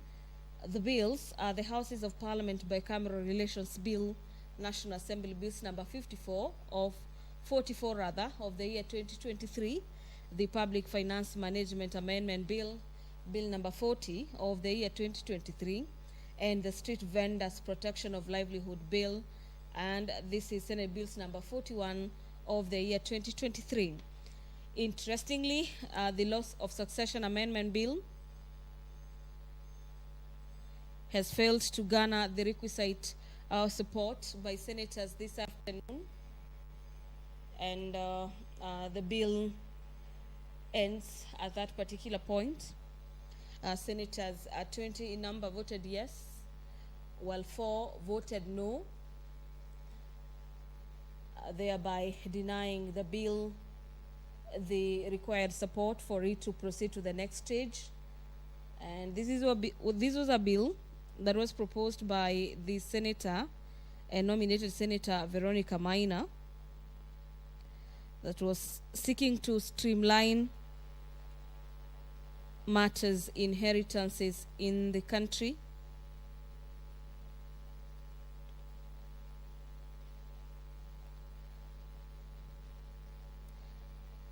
The bill was seeking to ensure that children born out of wedlock, as well as those adopted, would benefit from the various monies as well as properties and other inheritances by the deceased. Let's now have a look at this particular law that has failed to sail through to the next stage.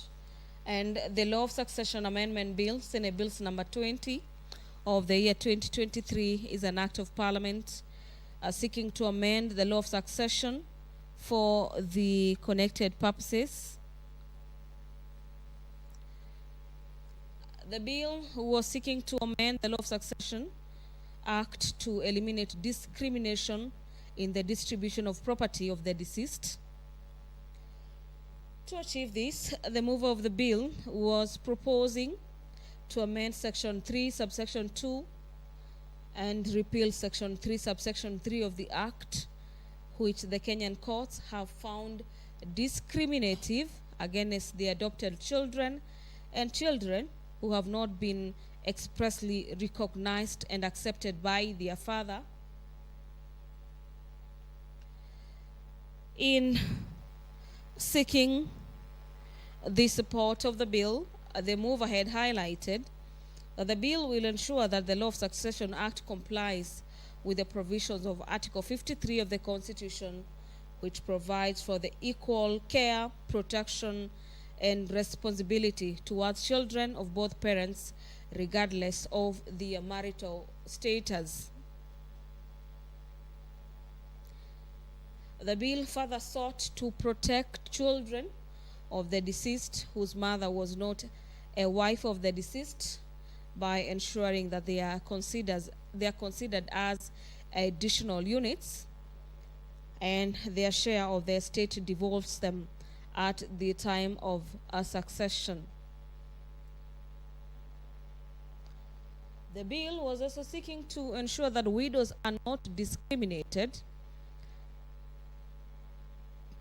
as often they lose interest in their deceased spouse's property upon marriage, whereas widowers do not.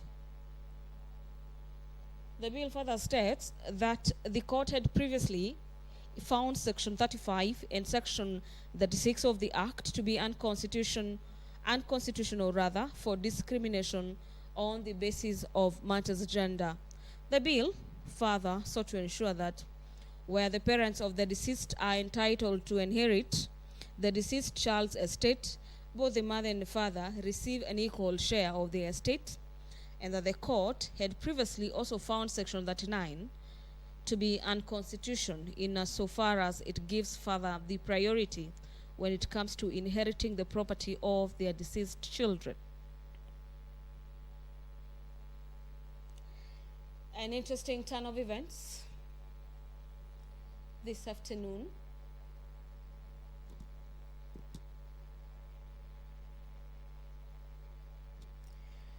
As the House failed to gather the requisite numbers to allow the Law of Succession Amendment Bill to proceed to the next stage.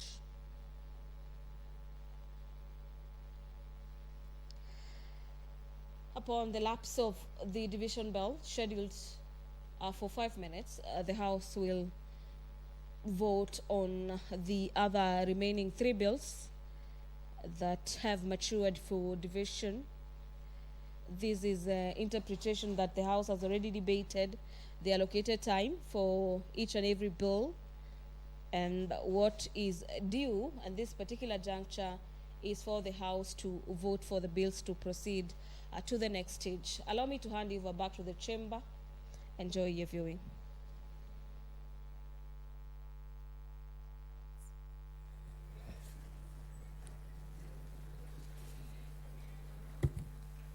Honorable Senators, I put the question that the Public Transport Motorcycle Regulation Bill, Senate Bills number 38 of 2023, be now read a second time. Please log in afresh. Sergeant at Arms, look out for those cards that are not attended.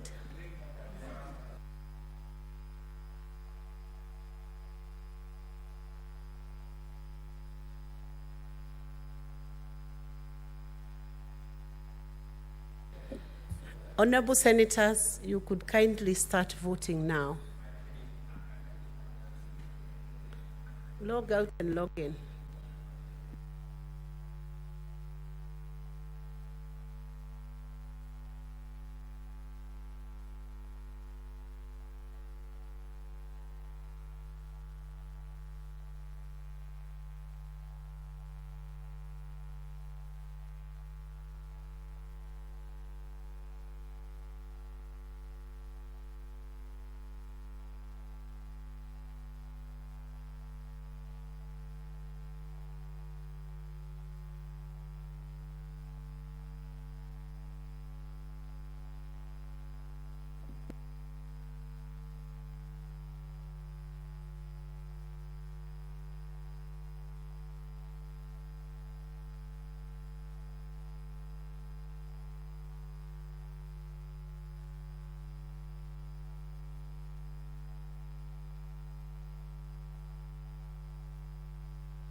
Majority Leader, please approach the clerk's desk for assistance in voting.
Senator Gloria, resume your seat.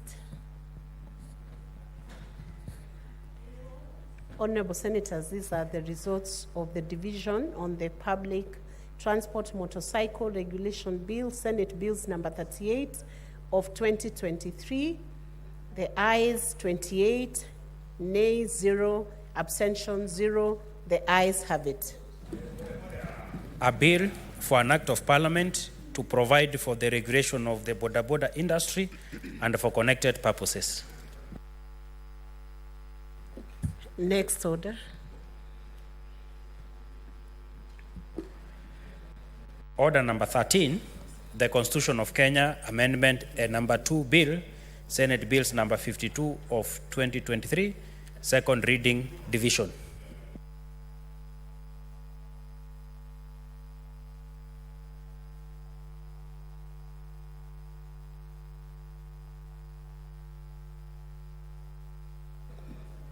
Honorable Senators, you may please log out.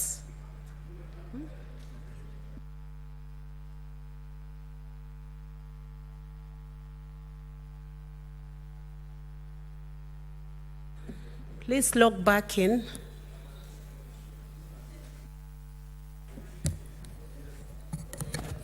Senator Seki, please resume your seat. Senator Halwale. Honorable Senators, I now put the question that the Constitution of Kenya Amendment Bill number 2, Senate Bills number 52 of 2023 be now read a second time. Please log back in.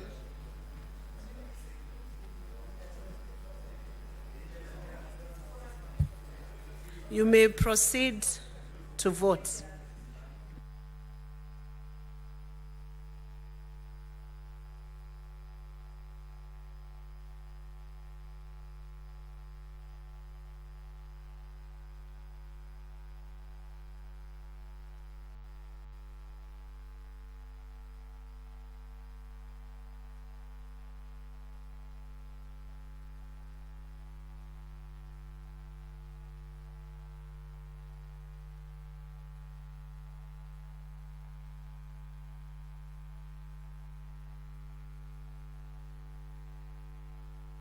Just wait.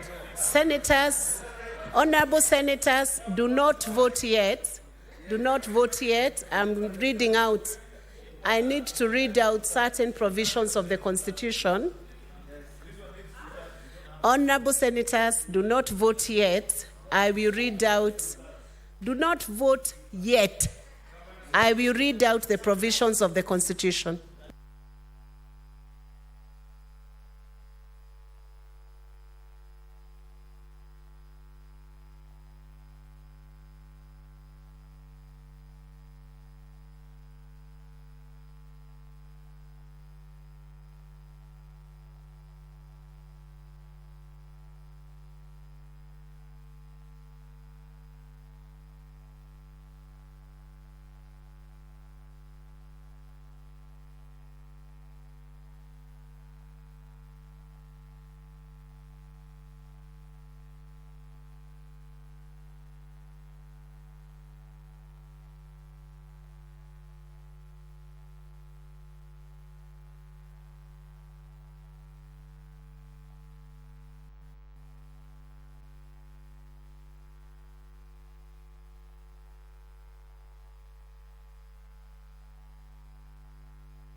Honorable senators, the division that has been called out is regarding an amendment to the Constitution, and I want to read out for you Article 256 1D, that the amendment that is on the floor of the House shall have been passed by Parliament when each House of Parliament has passed the bill in both its second and third readings by not less than 2/3 of all the members of that House, meaning all delegations are voting together with all special elect senators, that is the nominated. And to achieve the 2/3, we would need 47 votes. That's 47, 2/3 of 67. Can you give me the calculation? Secretariat, it's 45, not 47. It will only be successful if we achieve 45 votes. That is the bill you're voting in right now.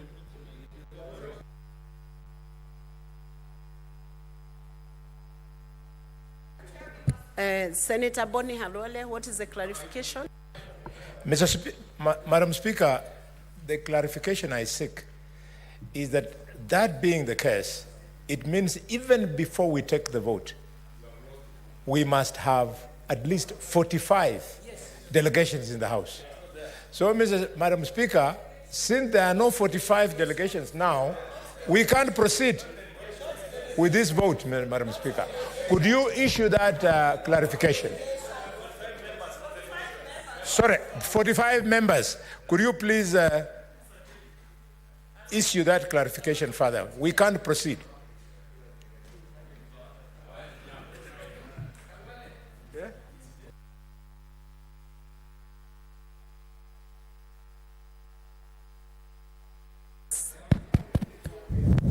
Honorable senators, in view of the numbers that we have in the House, these votes shall be deferred to the next sitting.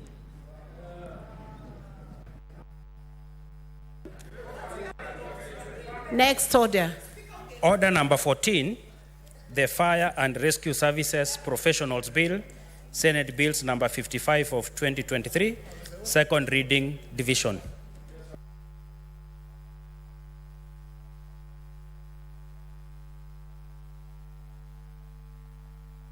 Honorable senators, you may log out. And I now put the question that the Fire and Rescue Services Professional Bill, Senate Bills number 55 of 2023, be now read a second time. Please log back in.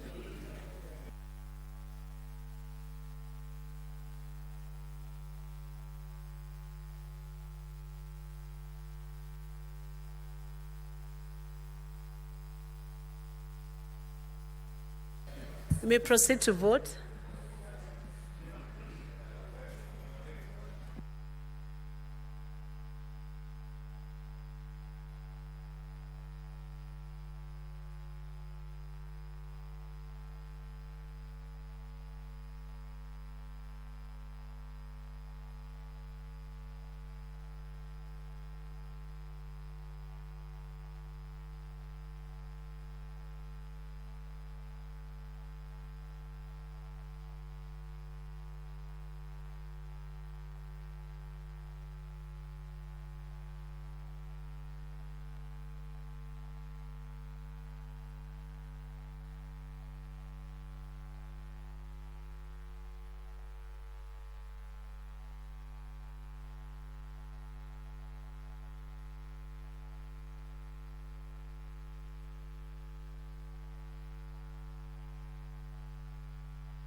Senator Kamau Thuku, please approach the clerk's desk. Senator Karungo Dangwa and the majority leader, please approach the desk for assistance.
Honorable Senators, resume your seats.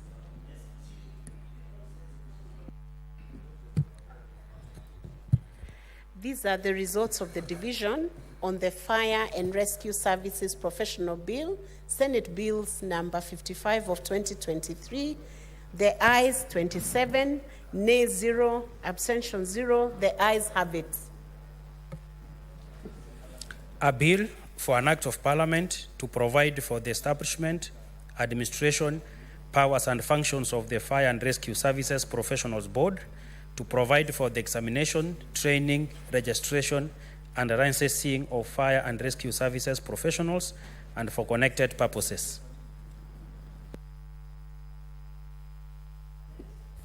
Next order. Order number 15, motion, report of the Select Committee on delegated legislation on its consideration of the Social Health Insurance General Regulations 2024 and the Social Health Insurance Tribunal Procedure Rules 2024.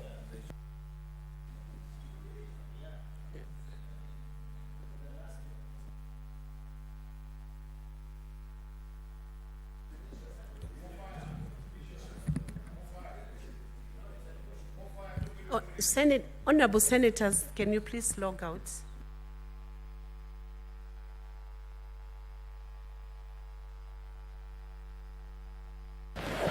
Honorable Senators, please resume your seats. Senator Abba, Senator Osotsi, Senator Betty.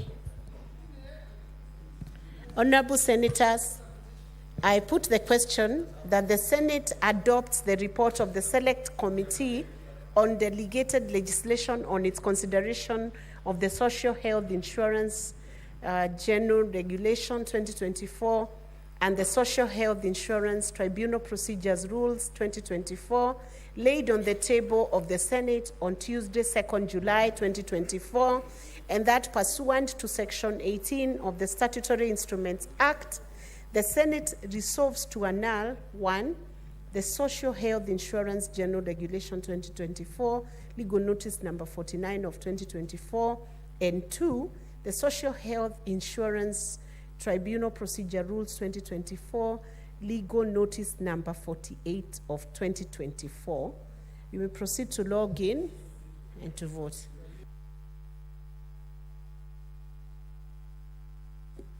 You may start voting, Senators.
Senator Oburu, where are you? And Senator Seki, Please approach the clerk's desk.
Honorable Senators, the results, Senator Abdul, can you resume your seat? Senator Abdul, resume your seat, please. Honorable Senators, these are the results of the division on the report of the Select Committee on Delegated Legislation on its consideration of the Social Health Insurance General Regulation 2024 and the Social Health Insurance Tribunal Procedures Rule 2024. The ayes 24, the nays 4, the ayes have it. Abstention 0. Next order. Order number 16, motion, report of the Standing Committee on Finance and Budget on the status of implementation of projects funded by the conditional grant for the construction of county headquarters division. You may log out, Senators. Senator Abdul, can you please resume your seat? Honorable Senators, I put the question that the Senate adopts the report of the Standing Committee on Finance and Budget on the status of implementation of projects funded by the conditional grant for the construction of county headquarters laid on the table of Senate on Thursday, 28th March 2024. Please log back in, ready for voting.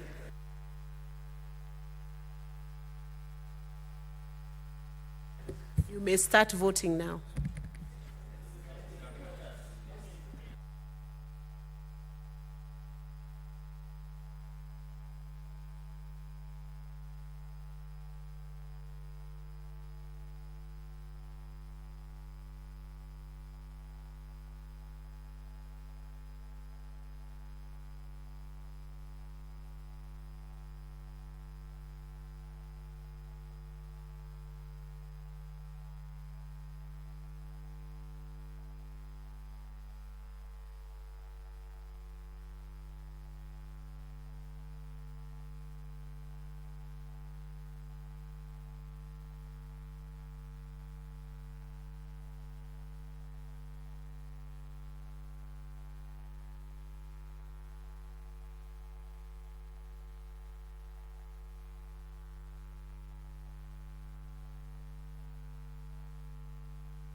Senator Abbas and Senator Oburu, please approach the clerk's desk.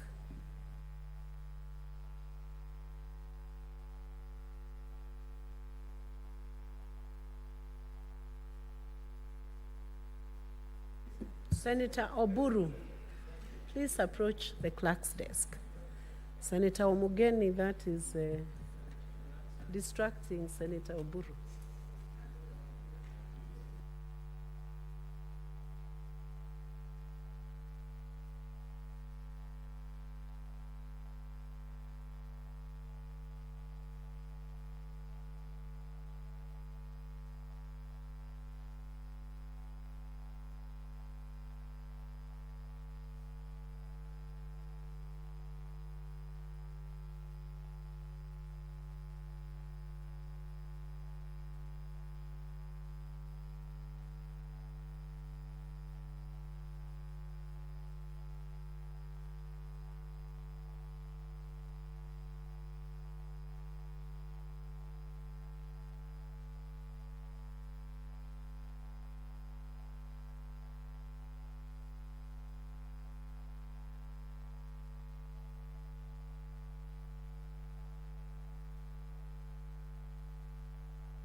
Honorable Senators, these are the results of the division on finance and budget on the status of implementation of projects funded by the conditional grant for the construction of county headquarters. A report that was laid on the table of the Senate on Thursday, 28 March 2024. The ayes 26, nay 0, abstention 0. The ayes have it. Honorable Senators, we have one motion that requires urgent attention, and for that we will reorganize. I will reorganize the order paper so that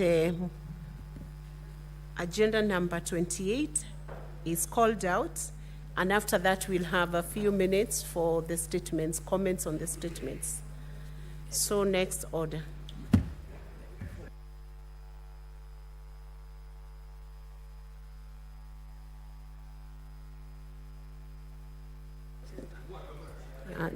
Don't open the bus. The speaker, the chair is in charge. You hold it.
Honorable Senators, you may resume your seat. We want to correct an error that has occurred on record in respect of the results announced in item number 15. That's the report of the Select Committee on Delegated Legislation on its consideration of the Social Health Insurance General Regulation 2024 and the Social Health Insurance Tribunal Procedure Rules 2024, and Understanding Order 90, if after an electronic or a roll call vote has been made, it is discovered that the number has been inaccurately reported or that an error has occurred in the names of the division list, that fact shall be reported to Senate and the Speaker shall direct that the necessary correction be made. We noted that Senator Abdul Haji had voted electronically, but he also approached the clerk's desk, the dispatch, and voted yes. I think he assumed the system didn't take through his vote. As a result, that changes the vote. It negatives one vote on the ayes from 24 to 23. So the ayes are 23, the nays are 4, abstention 0, and it has been negated. That's the result on the 15th.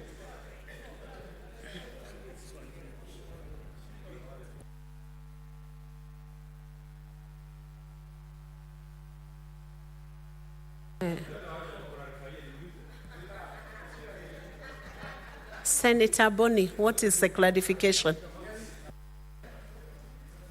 Madam Speaker, consequence to that finding, it then makes a very substantive pronouncement on the outcome, to the extent that a motion that had sailed has now been negatived.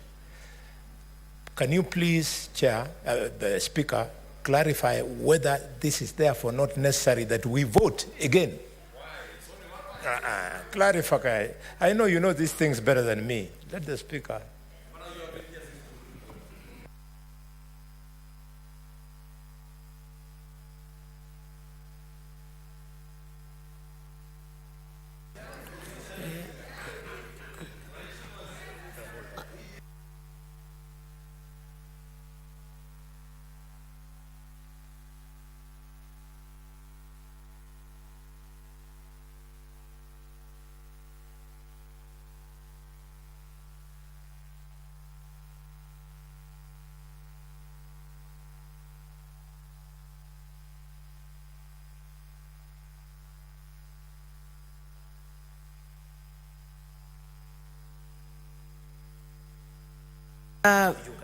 Honorable Senators, the standing orders actually do give powers for correction of errors, but just for clarity and to make sure that you're sure of the vote you have given, I will direct that you... 89, standing order 89. Once doubt is introduced, it is good to clear the air. So I'll use standing order 90. We uphold the highest levels of integrity in the voting system in the House. So clerk's desk, honorable senators, let's consult in low tones. Yes, what's your point of order, Senator Cherarige? Madam Speaker, under the same standing order number 89, with all due respect, it says cannot be corrected. Mr. Speaker, under standing order number 1, you have the power to correct that one vote. Instead of subjecting, Mr. Speaker, no, correcting, not necessarily calling for another vote, Madam Speaker, because it cannot be corrected. So I'm inviting Mr. Speaker, Senator just clarification, Madam Speaker, just clarification, Madam Speaker, understanding order number 1, you subsume those powers to correct that one vote because there are members who want to use washrooms. You have been holding them for that long, Mr. Speaker, and they are becoming uncomfortable, Mr. Speaker. Madam Speaker. Senator Cheradigei, thank you for your submissions, but I have given the directions and it's proceeding to a vote. Let's proceed to a vote. Let's make it easy. Senators, let's consult in low tones. Please log out and log in, back in. It is 15.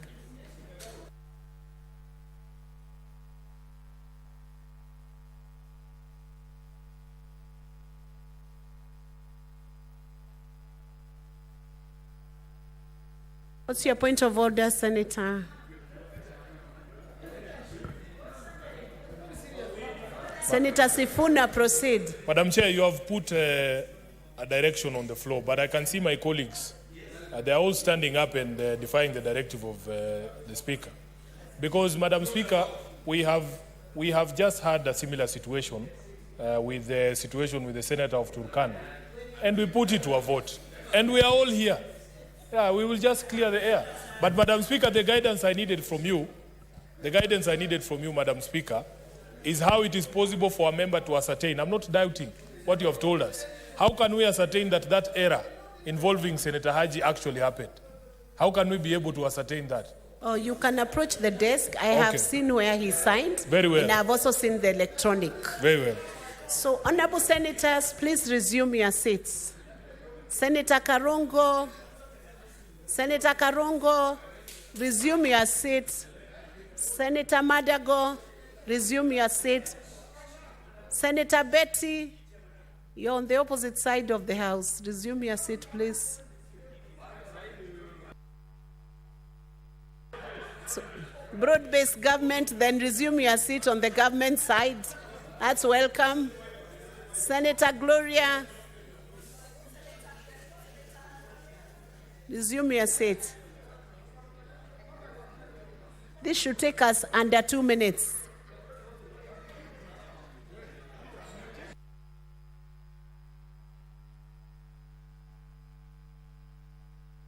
Honorable senators, please resume your seat. Senator Mudigi, Senator Madago.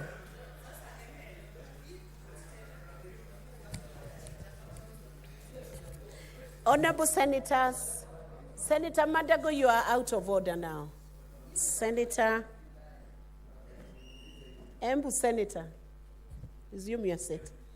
Honorable Senator, I put the question that the Senate adopts the reports of the Select Committee on Delegated Legislation on its consideration of the Social Health Insurance General Regulations 2024 and Social Health Insurance Tribunal Procedure Rules 2024 laid on the table of the Senate on Tuesday, 2nd July 2024, and that pursuant to Section 18 of the Statutory Instruments Act, the Senate resolves to annul the Senate Health Insurance General Regulation 2024, Legal Notice number 49 of 2024, and 2, the Social Health Insurance Tribunal Procedure Rules 2024, Legal Notice number 48 of 2024. Please log back in and vote.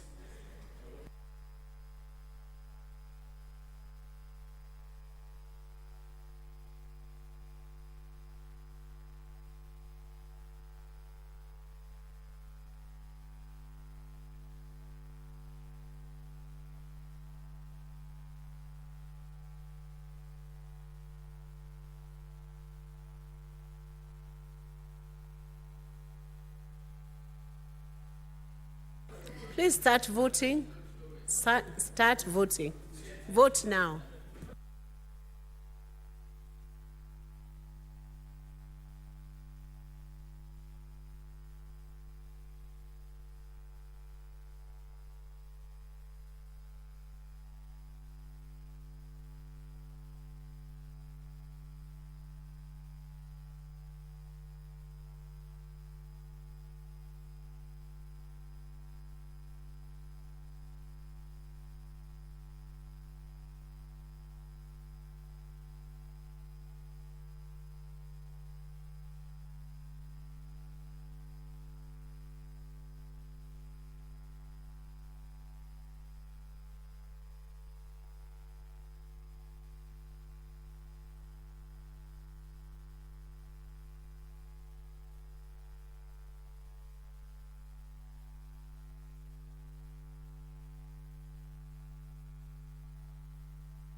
Senator Wambua, can you approach the clerk's desk, please?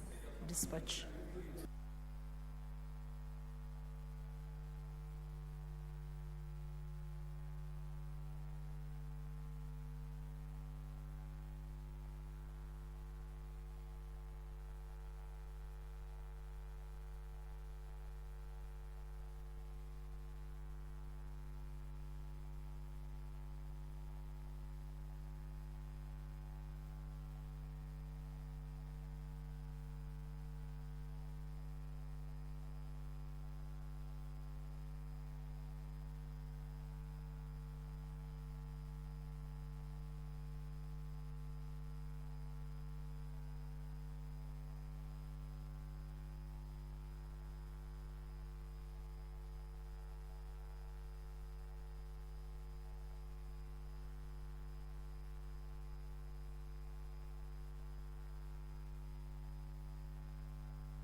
Honorable Senators, resume your seats so we can announce the results. Senator Seki. Senators, please resume your seats. Honorable Senators, these are the results of the division on the report of the Select Committee on Delegated Legislation on the Consideration of Social Health Insurance General Regulations 2024 and the Social Health Insurance Tribunal Procedure Rules 2024. The ayes 21, nays 8, abstention 0. The question has been negatived.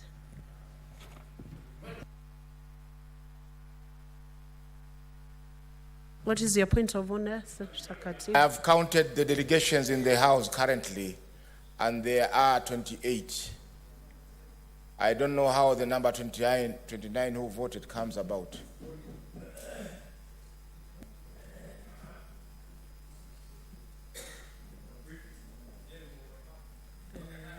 Let's confirm.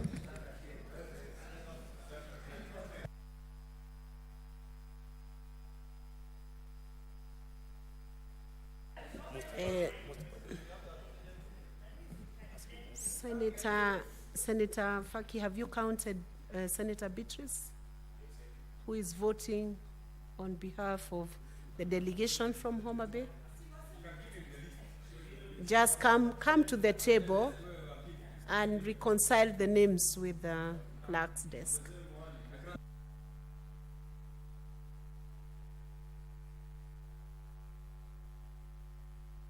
As you do the confirmation, we move to the next order.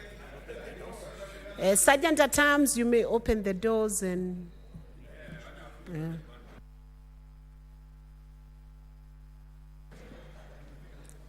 Honorable Senators, we are...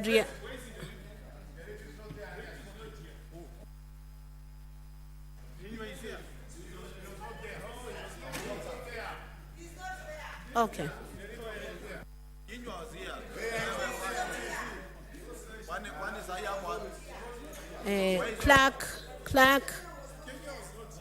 Clerk, Honorable Senators, order, Senators.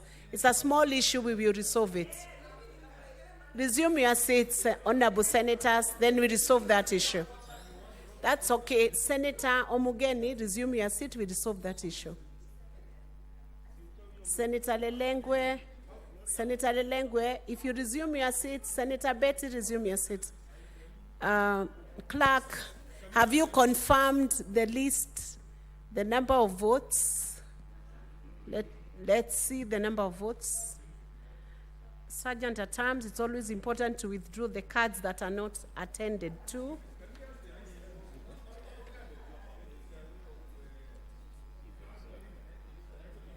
Okay,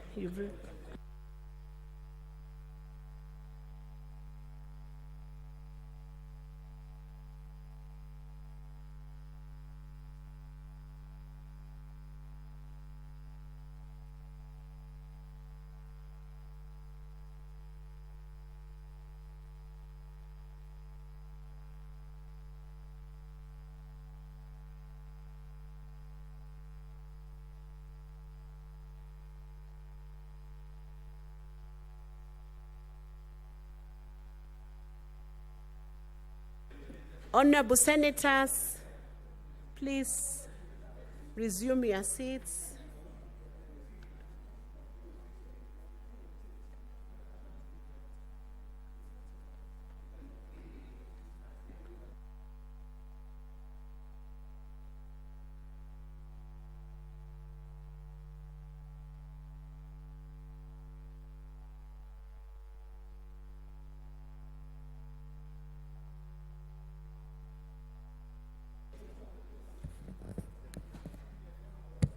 Honorable Senators, please resume your seats. We resolve this issue. Senator Kamau Thuku, please resume your seat. Honorable Senators, we have looked, the clerk has looked through the list of the senators who have voted on this bill on the second round, and under Standing Order 90, we once again have corrected the error that it appeared as though Senator John Kenywa voted, while in actual fact that's not the position.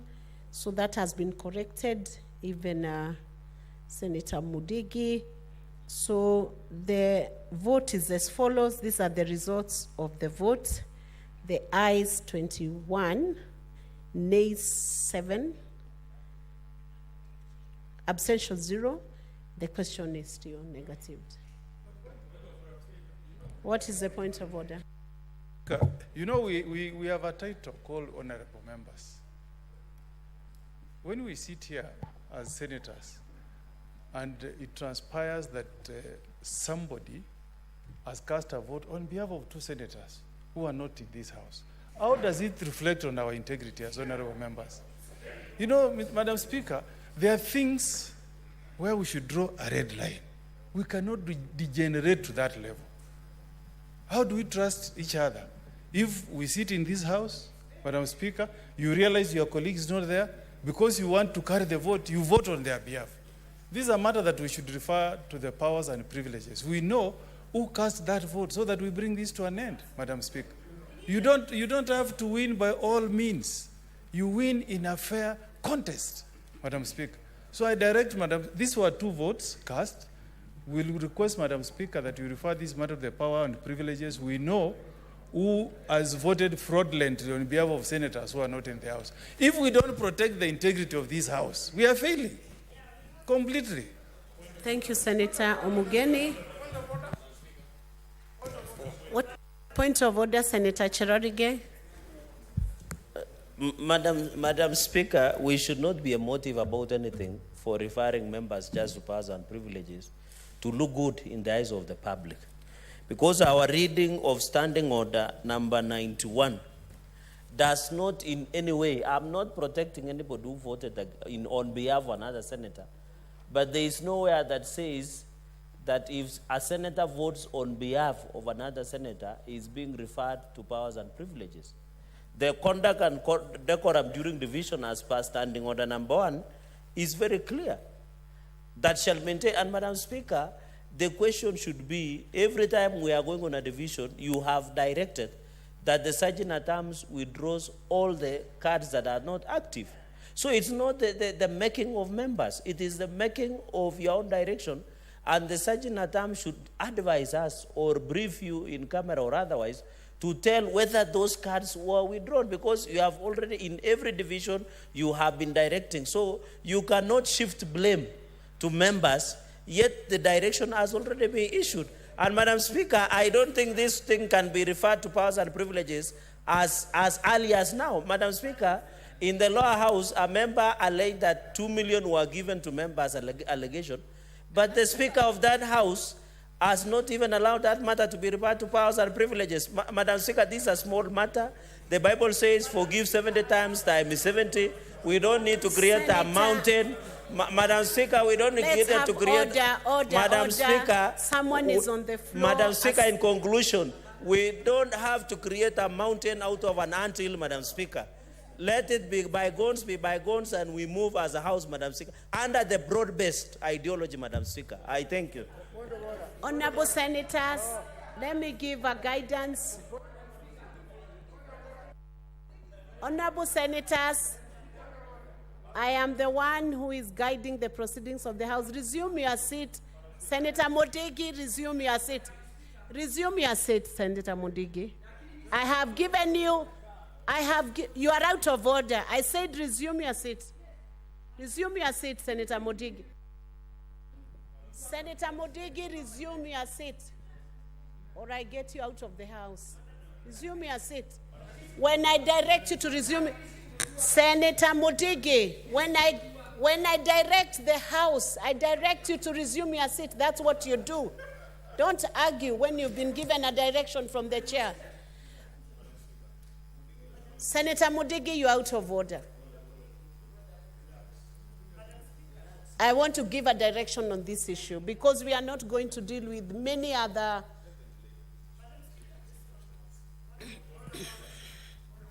Senator Sifuna, what's your point of order? Madam Speaker.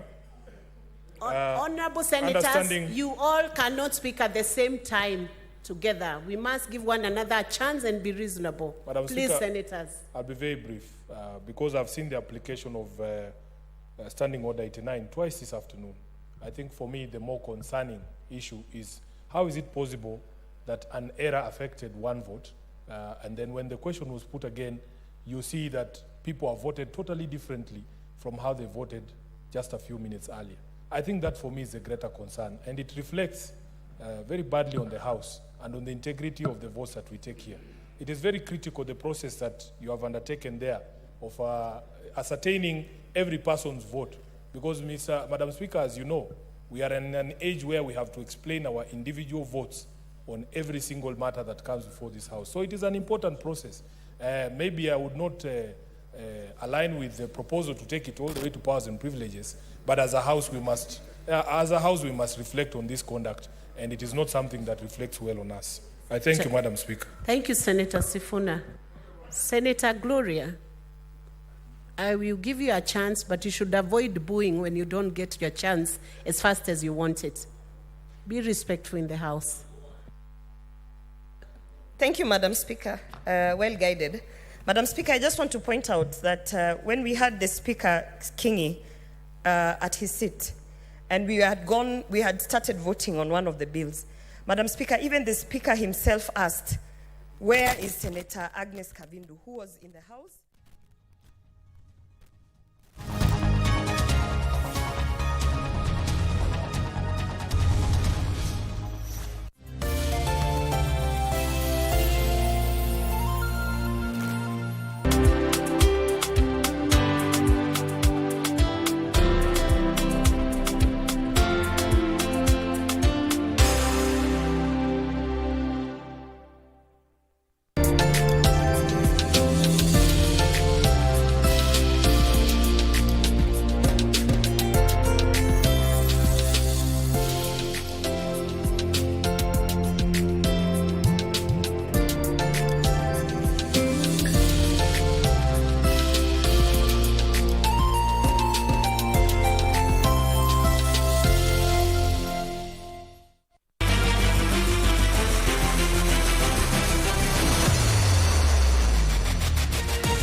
Haba Haba gives you a chance to save a minimum of 25 Kenya shillings a day with the option of withdrawing 50% of your savings with interest after consistently contributing for 5 years. Dial *303# to get Haba Haba na NSSF. NSSF, growing you for good.